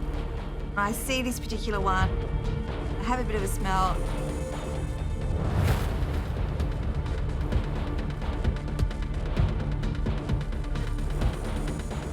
I know what this is. It's white, it's peppery, it's beautiful and smooth. It's horseradish. Is it wasabi? Please let it be wasabi. It's not wasabi. Steph, sorry, it is not wasabi. Far out. The wrong word has literally come out of my mouth. I knew that wasn't wasabi. The pressure has obviously just taken over my brain. I could go home based on these silly mistakes. I knew it wasn't it. Blake, you're next. I think I know what Steph's done. I have a taste of this white paste, and I'm pretty sure I know what it is. It's horseradish. You're absolutely right, Blake. Well done. Abby. Go, Abby. It's my third guess, and there's not that many things that I feel really confident about guessing on. I'm drawn to a bowl. It looks like it's got oil and lots of herbs.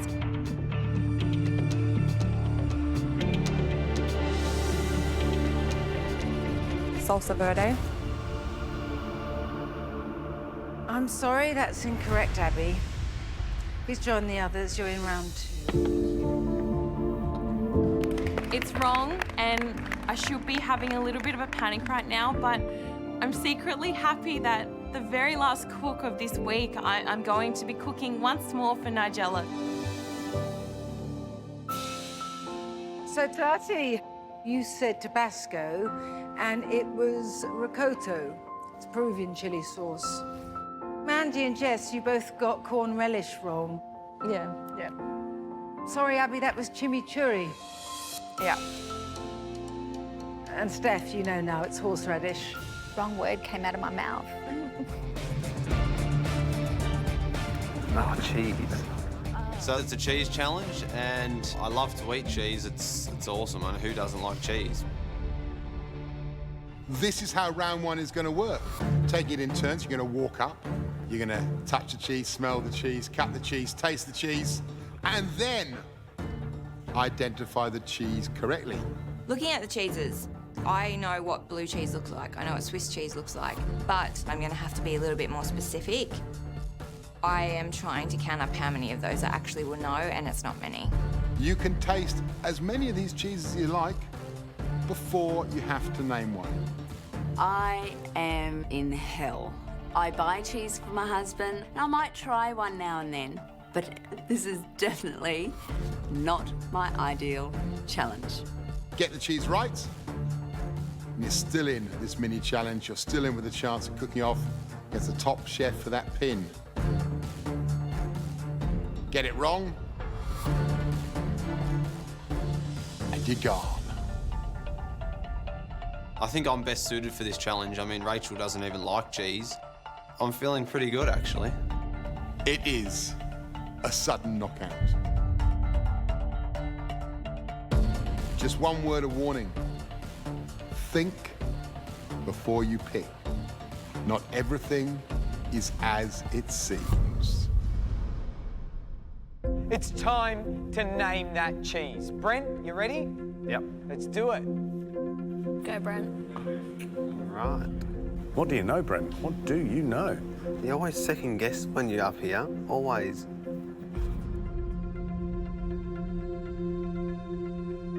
My first pick is the bocconcini, the baby mozzarella balls. I think every person here knows what bocconcini is, and I want to get it off there so no one else can pick it.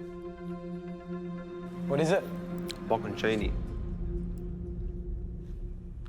You're absolutely right. Well done.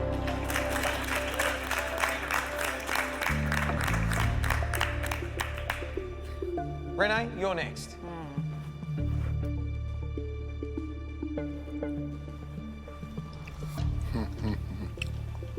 I know that's the one you guys don't think is what it seems, I think.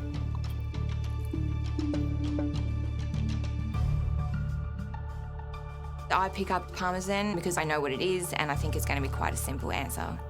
Right, what do you got? Parmesan. You're absolutely right. Well done. No, Rachel.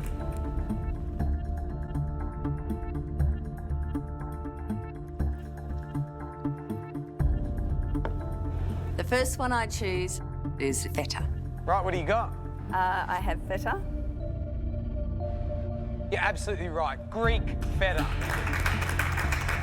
Brent, you back up, man.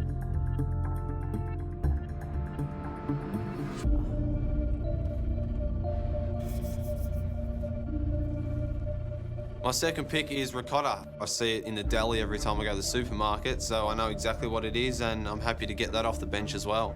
What do you got? I have ricotta. Yes, you do. Well done. I'm feeling pretty good. I've knocked out the two easiest cheeses, and the girls have picked their first, so I don't know how much more they'll know. Back up, Renee.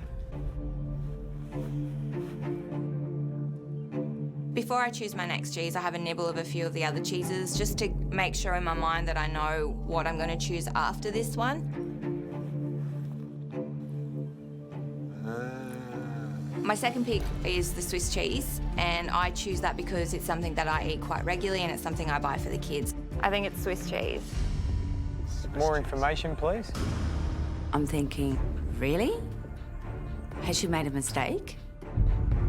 When the judges tell me I have to give them more information, that's when I know I've got myself in a bit of a pickle. Like Gruyere? And I say Gruyere because I know that's a type of Swiss cheese. Renee? You're incorrect. Oh, damn Put it. the cheese back down and head upstairs. Immunity, not today for you. I'm really upset. I'm actually having to hold back tears. That is something I've been looking forward to for a long time, is going into immunity, and as I walk up to the gantry, I'm actually gritting my teeth. I'm really humiliated by the fact that I didn't know it. All right, comes down to you two. Brent, Rachel. Do you go shopping for cheese with your husband? I buy him cheeses for him to taste. My second pick is the big block down the side. Salty. I taste it, feel this saltiness, little cracks in my mouth. Brent, how many of these do you think you know? I think I know about 3, possibly 4 more. Wow. Rachel, what about you? The one. Brenton knows about 3 or 4. Okay, mate. I know 1. Right, what do you got, Rachel? My daughter's favourite, a good old cheddar. No? Absolutely right. Well done.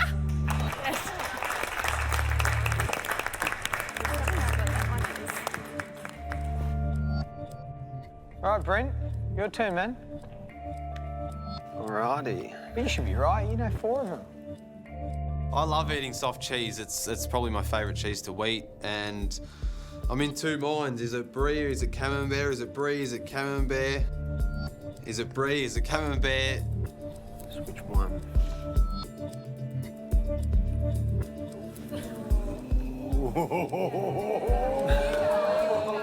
Oh, he's a brave boy. He's a brave boy. Oh, I'm going for it. You're braver than I.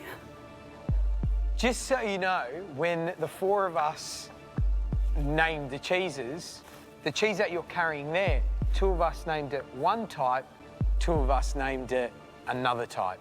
That's my worry. I love to eat it, so I'm just going to hope that I'm right. What is it? Camembert.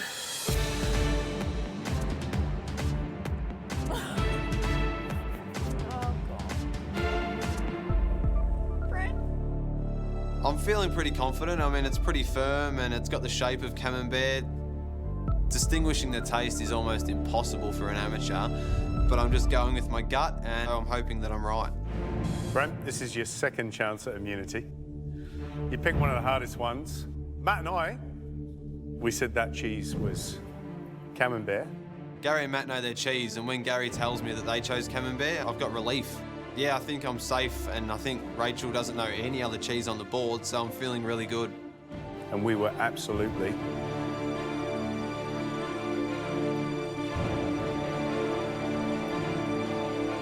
wrong. actually King Island Dairy Brie. That's okay. Oh, why didn't you just pick a cheese that you know what it is? I mean, I know 2 or 3 more cheeses on the board. Why wouldn't I just do that? A wasted opportunity.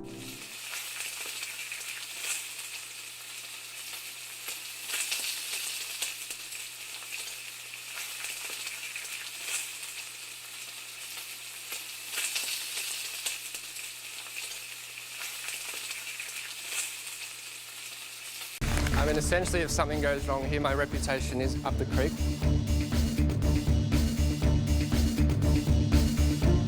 I need to pipe my Italian meringue onto my tart, blow torch it. I need to make this as pretty as I can. 10, 9, 8, 7, 6, 5, 4, 3, 2, 1. Yay!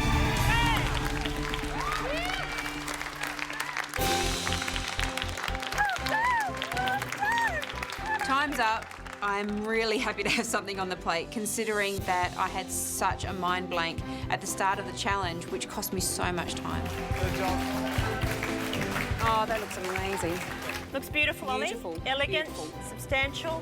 Is the pork cooked perfectly is the question in my mind. That's what I want to know. I'm really pleased Tracy got a chance at immunity. I think she's a good cook and she's intuitive. So I think if anybody stands a chance of beating the chef, beating Ollie, then she's the one. Good, let's get the first dish in.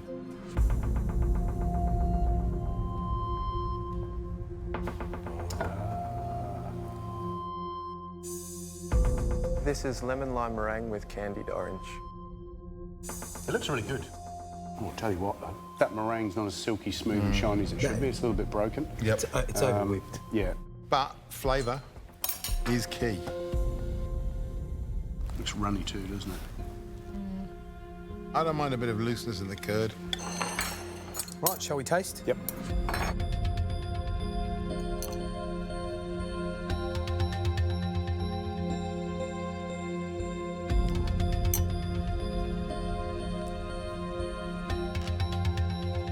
Very short pastry, great. Pastry is smashing. The crunch of that peel is delicious. Winning elements, the pastry without a doubt. Actually, that's one of the best pastries we've had in the competition so far this year. I love the curd. It's really beautiful. It's really smooth. It's got the right acidity. It's not too sweet, but it is runny, like too runny. Because what it's doing is compromising that pastry. Yeah, that pastry's awesome. Let down some meringue. Shall we score? Yeah.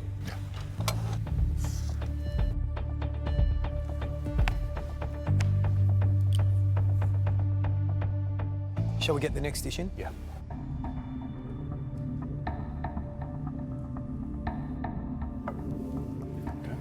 Seared pork loin with summer fruits, pickled beetroot, fried buckwheat and prosciutto.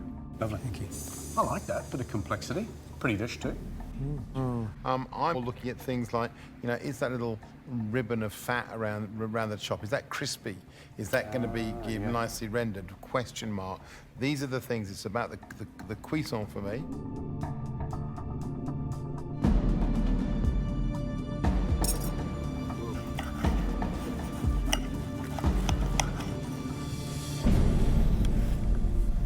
Nice. Really nice. How's the fat around the edge, George? It's really fatty. So, yeah? Yeah. And not rendered down. Look at that.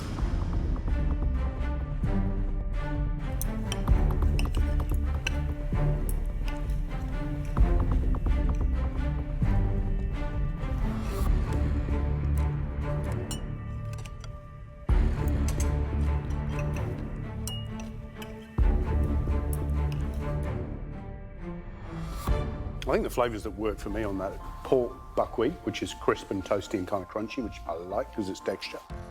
The pork is cooked beautifully. Like it's just a little tiny little bit of pink, which keeps it moist but not overly so. And that dried apricot puree on the side, I think it's really delicious. You think there's an overload of different fruits? I think there's probably one too many fruits.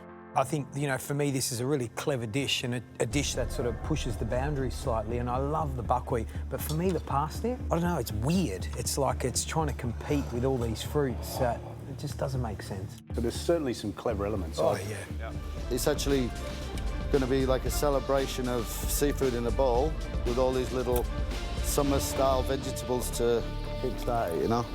The smell on the gantry is captivating. Donovan's got crabs cooking down and it's all just wafting up, and I think you can see a few taste buds getting excited up here. Is this from your nonna's repertoire? Kind of, but not really. Ooh, high risk. What are the carrots for? Puree. Do you think the dish needs it? I just think it needs something to pop. And it's good colour. Think about the ingredients you're using. Do you think they're nice with carrots?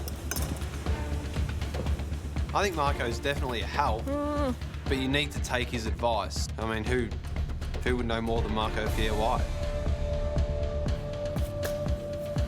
How are you going? All good? Yes, good. What are you doing? Very well.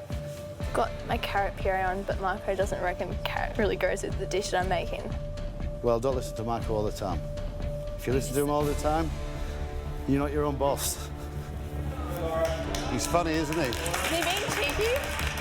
I don't know if he's playing a little bit of strategy there. I just started doubting myself. What if he tries to screw me over? I just don't know what to do. I'm really stuck. I'm likely cooking the prawns, the mussels and the pippies to get that stock to let down the soup and add an extra dimension to it. And then what I'm doing here is cooking off the fennel. Then I'll cook off the carrots, zucchini, mushrooms. Last thing I'll be cooking the fish, plate and serve, hopefully. Be a push, but I'll be able to do it if I concentrate. 1 minute to go, come on. I'm looking at the fish and it's still not cooked enough. So now I start to panic, not panic, but move a little bit faster.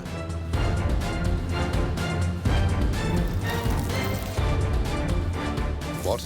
Come on. Come on, don't look at me. Beautiful, Laura. 30 seconds to go. 30 seconds. Come on, Donovan. We're in 30 seconds away from finish and it's still not cooked enough, and I will not put it on the plate unless it's cooked to perfection. So I'll put the fish in the oven. What is he doing? Put it on the plate. Put your fish upside down. Don't worry about it, I'm only joking. I was talking about the young girl has finished. 10, 9, 8, 7, 6, 5, 4, 3, 2, 1. Time up. Step away from your benches. No. Time finishes and he's only then putting his fish on the plate and then his sauce. I think Donovan may have got his timing a little wrong. Wow. I can't believe what's happening. I honestly... how did this happen? How the hell did that happen? Donovan gets up and brings his dish to the wine room, and because it's a blind tasting, I'm really confused and I'm struggling to comprehend what's happening.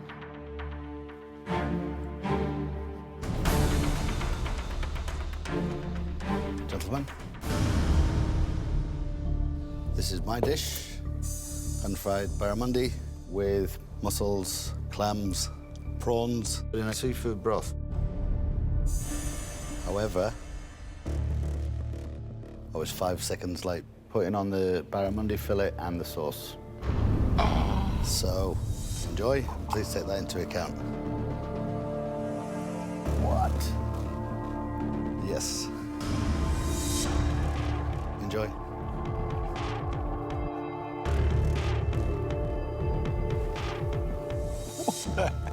What's going on? Wow. Are you kidding me? And he had an hour to cook the dish and he put it up late. What was he doing?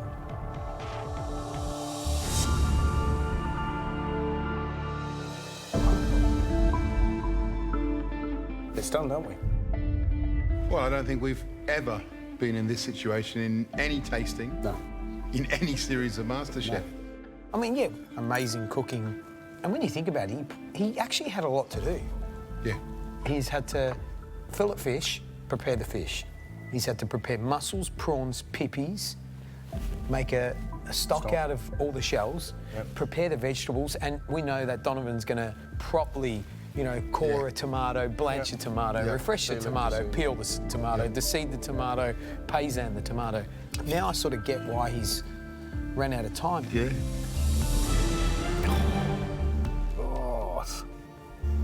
Donovan, what did you do? That's madness. What does that mean? Like, you know what?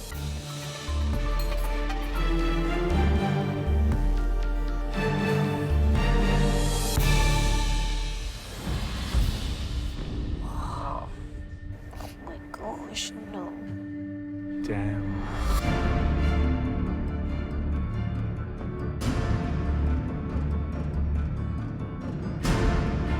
My roast chicken, summer vegetables, and green herb consomme. Is it just me or does that not look like a roast chicken? It doesn't at all. The roast chicken dish looks absolutely beautiful. It looks so simple but elegant at the same time. But there's so many elements on there. And I'm feeling really nervous up on the gantry. Oh, Wow, that's beautiful. So we've got a lovely crown of chicken stuffed with a herb mousse. Each of the cooked vegetables also has a raw element on the dish as well. And then we've got the lovely consomme. Wow. I mean, it's stunning. This is a 3-star dish, and you can see why. Right, guys, time to taste. I've got a couple of extras for you. Oh my God. Delicious. That consomme is out of this world. Just freshness, lots of herbs. It's just absolutely delicious. The chicken is just melts in your mouth. I'm absolutely petrified at this moment. The obvious opportunities to fail here are overcooking that chicken. The preparation of the chicken is very important. If we damage the skin on the breast of the bird at all, you're going to basically ruin the dish because the mousse will seep through and come out, make a big mess. Take note on the balance of the ratio of the mousse to the breast. The vegetables need to be prepped nicely. When you're making your consomme, don't over-season it in the beginning. Just keep tasting everything as you're going along. Loki, you're happy to be down here now? Very happy. Great. Looking at the dish, you got to bring every element together. It's not just roast chicken, it's vegetables and also the consomme. It's a complex dish with a lot of technique. It's going to be out of my comfort zone. You have 3 hours to recreate Matt Arbe's dish. The dish least like Matt's will send their maker home. Good luck, everybody. The time starts now. Come on, Chloe, let's go! Come on, Sammy! Like on a super high speed right now. Oh, looks good, Kristen. Come on, Loki, pick up the pace! Sarah's on herb oil. Sarah's going to push a bit. So cool and calm, Benny. I've just got to wait for that raft to come to the top. I'm under the pump now. It's all systems go. Nice, Joe. Go, Jojo! My chicken has been in the water bath for 1 hour. I now need to unwrap it. Oh my God, it's like Christmas. Put some oil and season it, and then get it into the oven. You got your chicken out. I know. Well done. Looks fantastic. How good's the shape? Very good shape. It's like a football. Is this your thing, Precious? Wait till we taste it. I don't want to get cocky. Fingers crossed. Good luck. Thank you. I'm going to put the chicken into the oven for 11 minutes on each side, and it'll be ready to take out and rest. Kristen, that looks so good. Thank you. Yes, Gina! Come on, Aldo! A little bit of oil. Season. Get it in the oven. Good job, Ben. Oh, that looks good, Aldo. Come on, Chloe, that looks great, babe! Let's go, guys. Keep up the pace. Got to turn it so the other side gets done. Now I'm going to get onto some of the vegetables. Guys, your chicken should be out of the water bath now, and ideally it should be in the oven. 30 minutes to go. Loki, don't forget your chicken. Come on, Sarah. The time is just melting away. 30 minutes left, and I don't have half of my elements. I've got to finish my consomme, and my herb oil is draining, and I've got to get onto my vegetables as soon as possible. Sarah, your hair is like an indicator for how you're going. Have you got the chicken in the oven yet? No, it's How not. long have you got left in the water It bath? has 2 minutes. 2 minutes. It's 22 minutes in the oven, don't forget. It has to rest for 10. my God. I'm starting to panic. I need to get onto my vegetables, but my main concern is the cooking of that chicken. Sarah, get it in now. It's the main element of the dish, and I'm worried that I've left it too late to get it into the oven. And that means I won't have enough resting time. Pick up the pace, pick up the pace. Halves, onion. If I don't get all my elements onto the plate, then I could be going home. Let's go, Sarah. Come on, Sarah. I'm still working on my vegetables. Cut the chicken, Sarah. I've left my chicken in the oven as long as possible, that I'm not going to be able to rest the chicken. Sarah, cut the chicken. Cut your chicken! Oh my God! Yes. Come on, Sarah. Come on, Sarah. I'm happy that it's not undercooked. That's all I can say, because I'm really, really worried that it's over. Mikey, get it on the plate! 1 minute to go! I'm plating up my chicken and vegetables. I had to rush. Loki, pass off the consomme. Get into a jug. Come on, Loki. Pick out the base. Loki! Oh, no. I spilled my consomme. Disaster. 30 seconds! Okay. Flowers. That looks great, Chloe. Let's go. Loki, how much left? I thought I don't have any more, Is it enough? Yeah.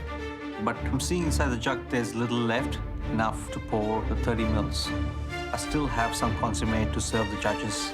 10 seconds to go. 9, 8, 7, 6, 5, 4, 3, 2, 1. That's it. Time's up.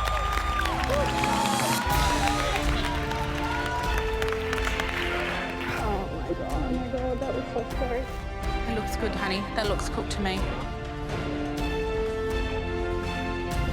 Come over for dinner. I'm never making this for you, just so you know.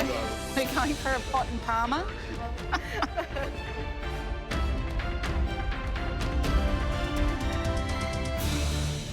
I'm feeling like I just ran a marathon and proud of myself that I managed to catch up. But looking at my dish, I realized, oh my God, there's not enough mousse on the chicken. That could send me home. I'm shattered.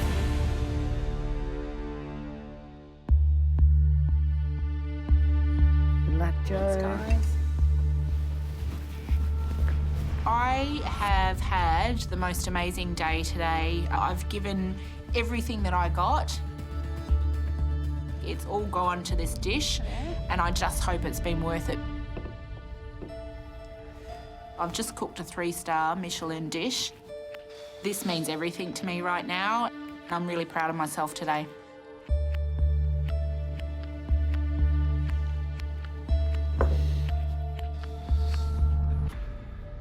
Wow. I mean, visually, wow. That's the funnest time I've had since I've been here. Knowing that there's so much pressure on really just inspired me. Is that your best cook so far? I feel like it is. I've not been so excited putting a dish up. I felt like I was doing everything that I needed to along the way. Yeah, really good to see. Are you sure it's yours? You sure it's yours? I know, who knew? Yeah, and you look like you're on cloud 9. It's given you a bit of a confidence boost, hasn't it? I so needed it, so I'm just hoping that it all tastes good together and everything works. Yeah, so do we. Yeah, thank you. Thank you. We're going to taste. Thank you, enjoy. Thanks a lot. Oh, wow, that is just spectacular. You know, what do you think of the amount of mousse, the colour on the The skin? ratio looks really good there. I mean, the chicken looks cooked beautifully. Nice colour on the skin. The vegetables look nice, bright, vibrant. It's the chicken that catches your eye, though, doesn't it? Look at the colour.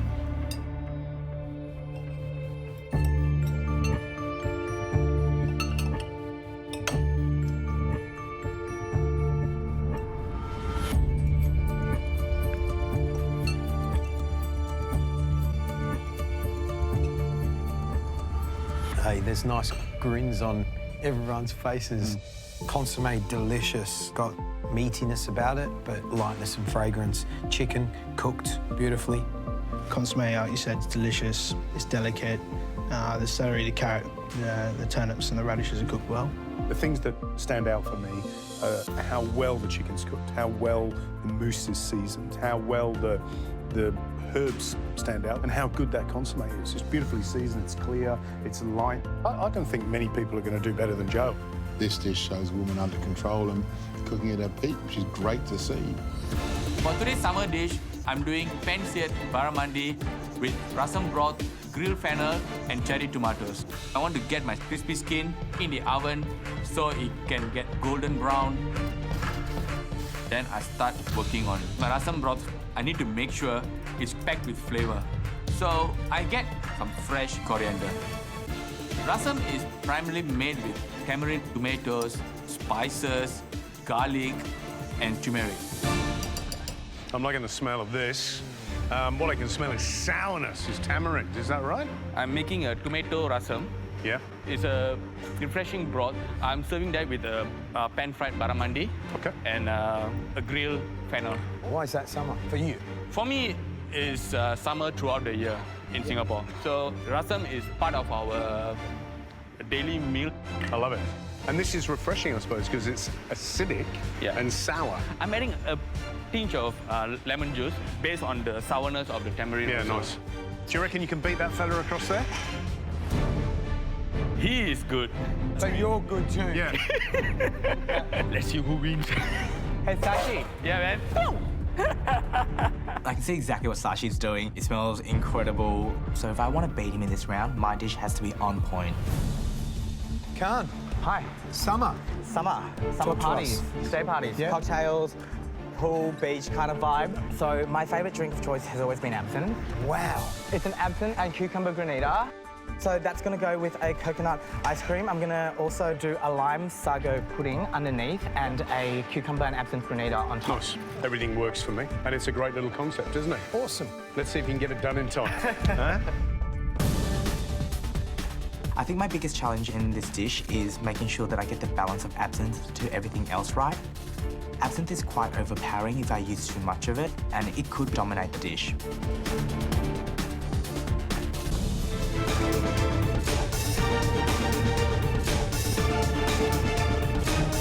Today, as soon as I knew that I had summer, I only really had one thought in my head: summer parties, like day parties, pool parties.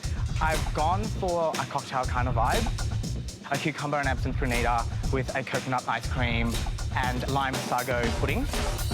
The sago pudding is on the stove. It's time to check on my desiccated coconut. Then it's perfect. So I let it cool down a bit before adding it to the ice cream. Can't this dish, it really sounds summery. What have you got left to do? Ice cream? Happy with the flavours? The flavour is really good. It's really intense, coconut. Great. Your granita's done. It's in the blast chiller? Great, I love it. Absinthe, not too much? No, you can taste it, but it's not like a punch in the face. Absinthe, quite oomphy. Be careful. I'm actually a little bit worried that my taste in absinthe is different from the judges. So I've put about 3 tablespoons into the absinthe and cucumber granita. Maybe they'll find that overpowering, but I think it's really yummy. Sashi. Yeah, man? Are you sure you don't want to put any chocolate in that? I'm putting a lot of chocolate in this today. Hips and hips. Rasam is a very traditional South Indian dish, but I'm trying to put my spin by making it a bit refined. Grilled fennel and fish, I think, will go very well together. And I'm adding some cherry tomatoes to the rasam so that it gives an additional freshness to the dish. Now I start to season my fish and put it in the pan to cook. I need to keep an eye on the fish. That fish is the hero of the dish. It needs to be cooked perfectly. Hopefully, when I assemble the whole dish, it comes out well. Win this duel, and you're 1 cook away from that advantage. 10 minutes to go.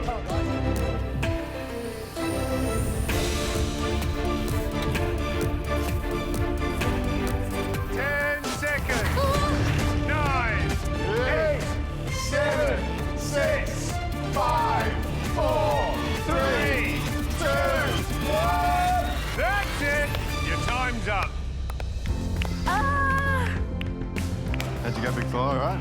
Oh, it looks beautiful. Yeah. I can't believe I got all of my elements on the plate. I like the look of my dessert, but Ben's dish looks absolutely amazing, and that sauce or broth that he's got on the side looks gorgeous. I was really happy with that cook. I think Jess and I are both at either ends of the spectrum today. She's done the most amazing dessert. But I'm really happy with the bisque. This is what I imagine eating in winter. It's full of flavour, and it's got some great little scallops on there. Holy hell! You little champion, look at you, you're sweating. Fabulous cook, and the kitchen certainly smells beautiful, so we're hoping the food is delicious. First up is... Calm. Really need to beat Sashi today, but at this stage we're all producing amazing food, so I'm just keeping my fingers crossed that I get a chance to win it.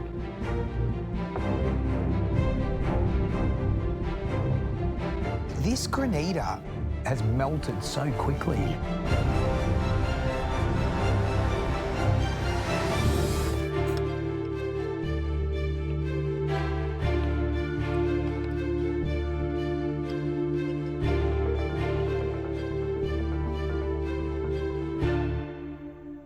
I love that coconut ice cream. Toasted, delicious, rich. Hit a lime in the sago, fantastic.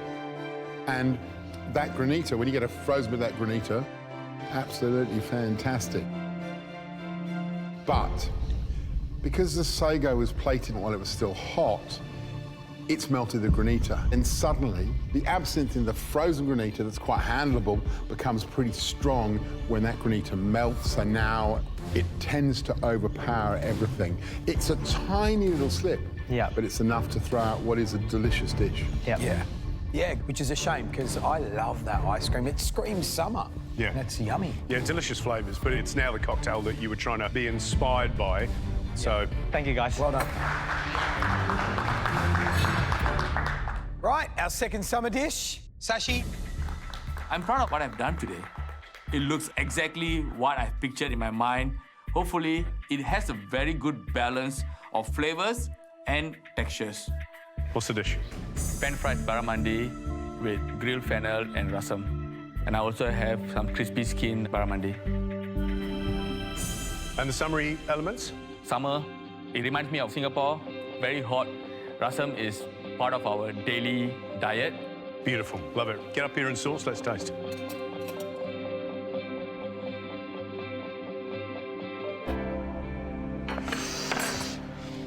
What do you reckon?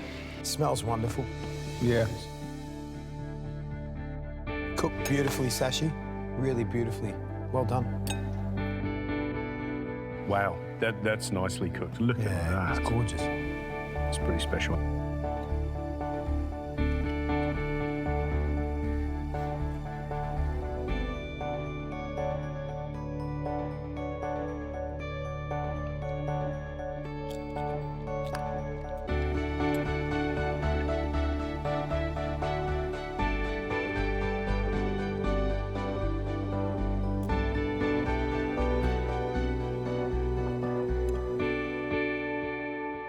It's a beautiful dish.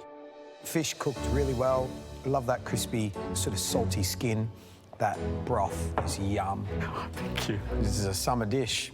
Makes me happy. You all right? Yeah. I love it.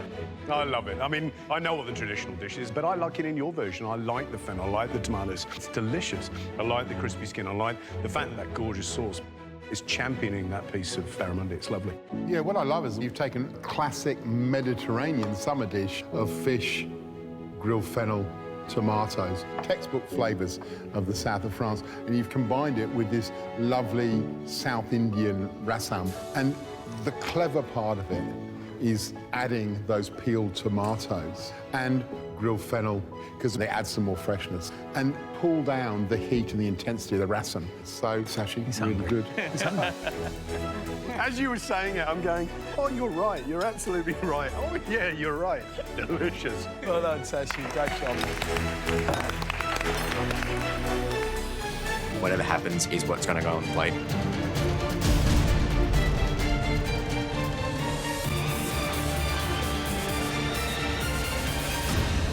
I'm running out of time. The spiral's still not perfect. I've got no choice. I'm going to have to use this Gonna have to do, mate. and hope for the best. Come on, Trent. Trent, move. Doesn't matter. Don't let this dish burst your MasterChef bubble. Half an hour to go. Come on, guys, so much to do.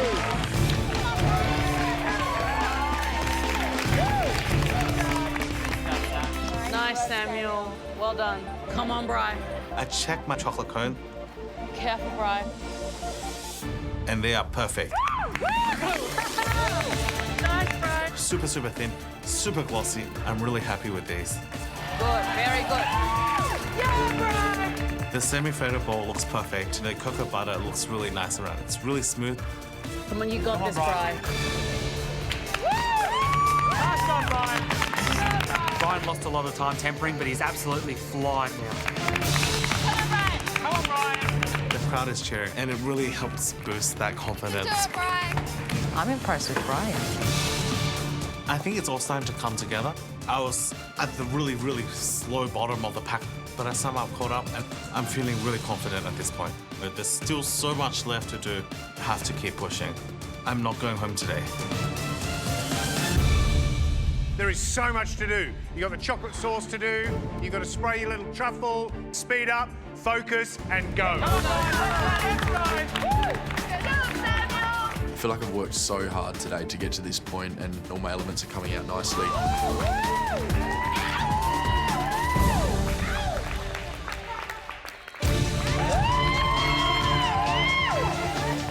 But I know I've got a lot of elements left to do and not much time to do it. Got my cones out of the freezer. I start spraying and it's actually coming out nice and even. My chocolate cones look beautiful and red. Nice, Samuel. Well done. They are perfect.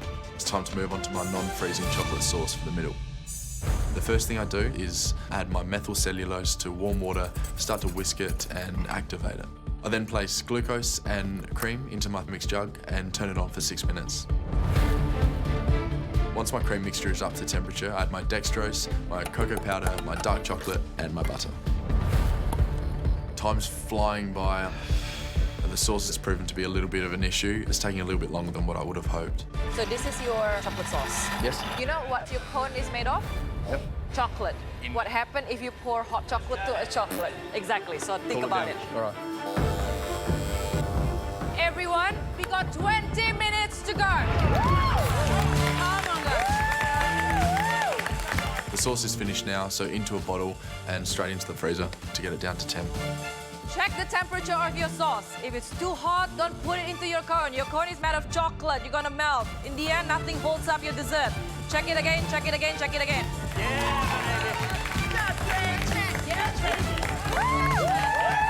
Most of my elements are made. Now I really need to put them together. The important part right now is to get your desserts together. Start assembling, start assembling. Come on, Trent. So I need to fill my chocolate cone with dark chocolate sauce that's been cooling in the fridge. If my chocolate sauce is too hot, it's going to melt my tempered chocolate cone, which will be an absolute disaster. Careful, careful. Watch the temperature. Yeah, make sure it doesn't melt the cone, man. I realise that my dark chocolate sauce is too hot. Yeah, no, cool it down as much as you can. So I put the sauce back into the blast chiller. 5 minutes to go. Come on. 5 minutes to go. Come on, Brian. Let's go, Trent. Come on, Trent. Come on, guys. Come on, Trent. Come on, Samuel. Come on. Come on, Sam. You can do this, mate. Come on. Let's go, Sam. There's less than 5 minutes left and I have a bit of a gander around behind me and in front of me. I do feel like I'm falling behind. I'm really, really worried that I'll even get anything on the plate. Come on, hurry up.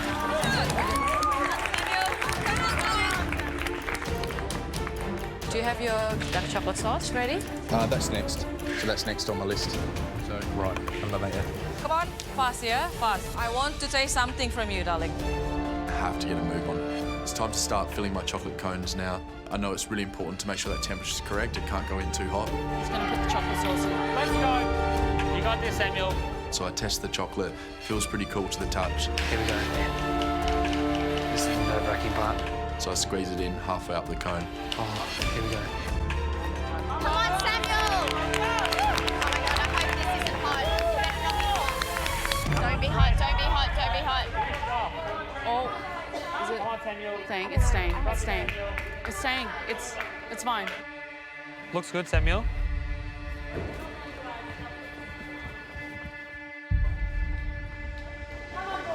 Oh. What just happened? The chocolate's too hot. Oh my God.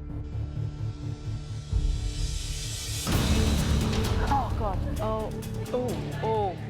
I feel sick. Oh my God. Disaster's struck. The sauce has obviously gone in too hot and it's just dribbling out the bottom. Oh my God. Yeah, he's in big trouble. I'm gutted. Trying to attach my cherry stem, I've got one left and the fourth cherry stem finally sticks enough to set and I put it into the blast chiller. 10 seconds! 9, 8, 7, 6, 5, 4, 3, 2, 1. That's it! Time's up.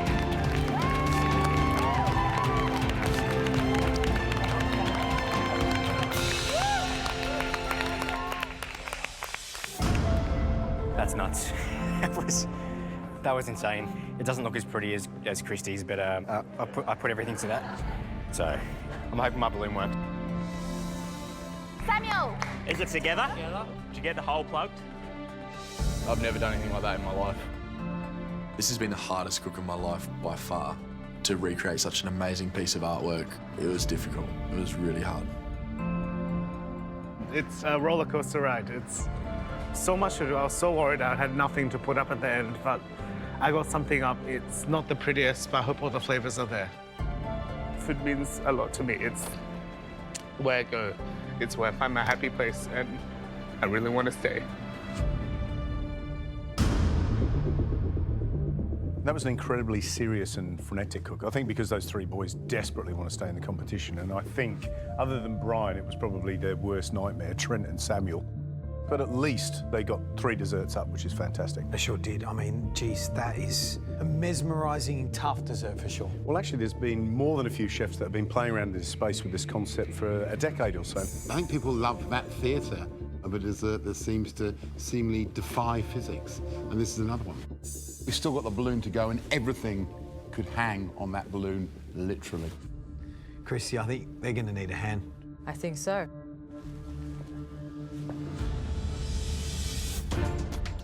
Before going into judging, I've got 30 minutes to make a successful balloon sit above my ice cream and complete the dish. I need to get this right. If I can't get a balloon up today, it's not going to be a complete dish and it's going to lose the theatre of the dish completely. I've got Christy by my side and she's going to be one that ties my balloon off and get it on the string. I'm now going to add my hydrocolloid mixture to my isomalt, fully combine it to make my balloon mixture. Stirring my mixture over heat, the mixture looks good, but until I've actually got it in the sky, I'm a little bit worried. You tell me when you're ready to blow, okay? My job is to catch your balloon. Sure. Okay? It's looking nice and smooth. Let's do it. This process is a little bit of a juggling act. You've got to lift the isomalt out really slowly from the saucepan while turning on the helium. Slowly, slowly.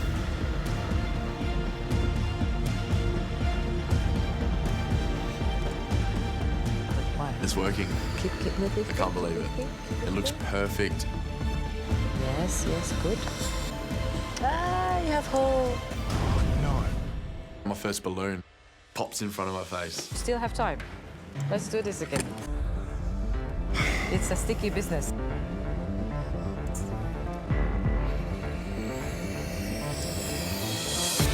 All of a sudden, it just seems to work for me.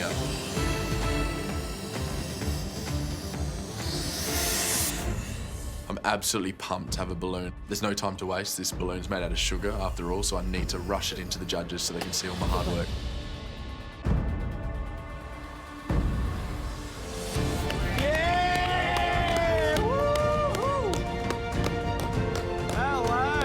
It's fantastic. I'm very, very gentle. You can do it. Breathe. Breathe. Let go.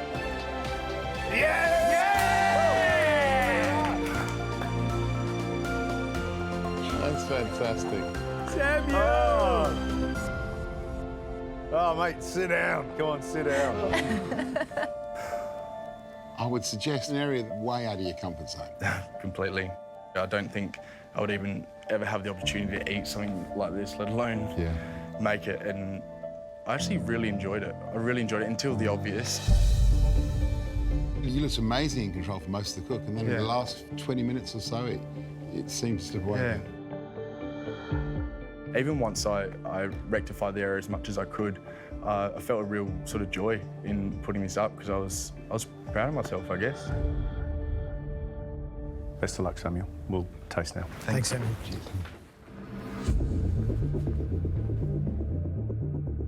When do we ever applaud when they bring a dish When in? somebody does something that's almost blooming impossible, that's when. That was incredible.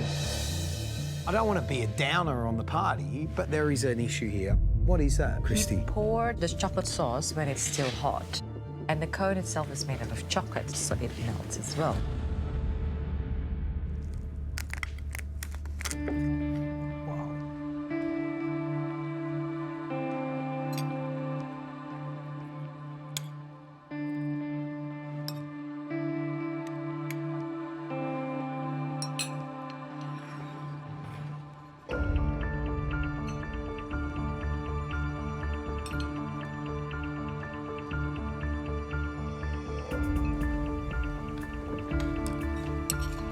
Even though the chocolate sauce did run out, we understand that that's a problem. Yes. But the chocolate sauce is quite nice. I think it's beautifully smooth and soft, which is what we want it to be. There's a good crack in the temper. How's your semifreddo? The flavour is there. Where do you put the importance of the dish? I place a lot of kudos in getting that balloon done. That's a massively technical thing and all part of the whimsical nature of the dessert. For me, dessert is something that you eat with your eyes first. It is, for me, it's important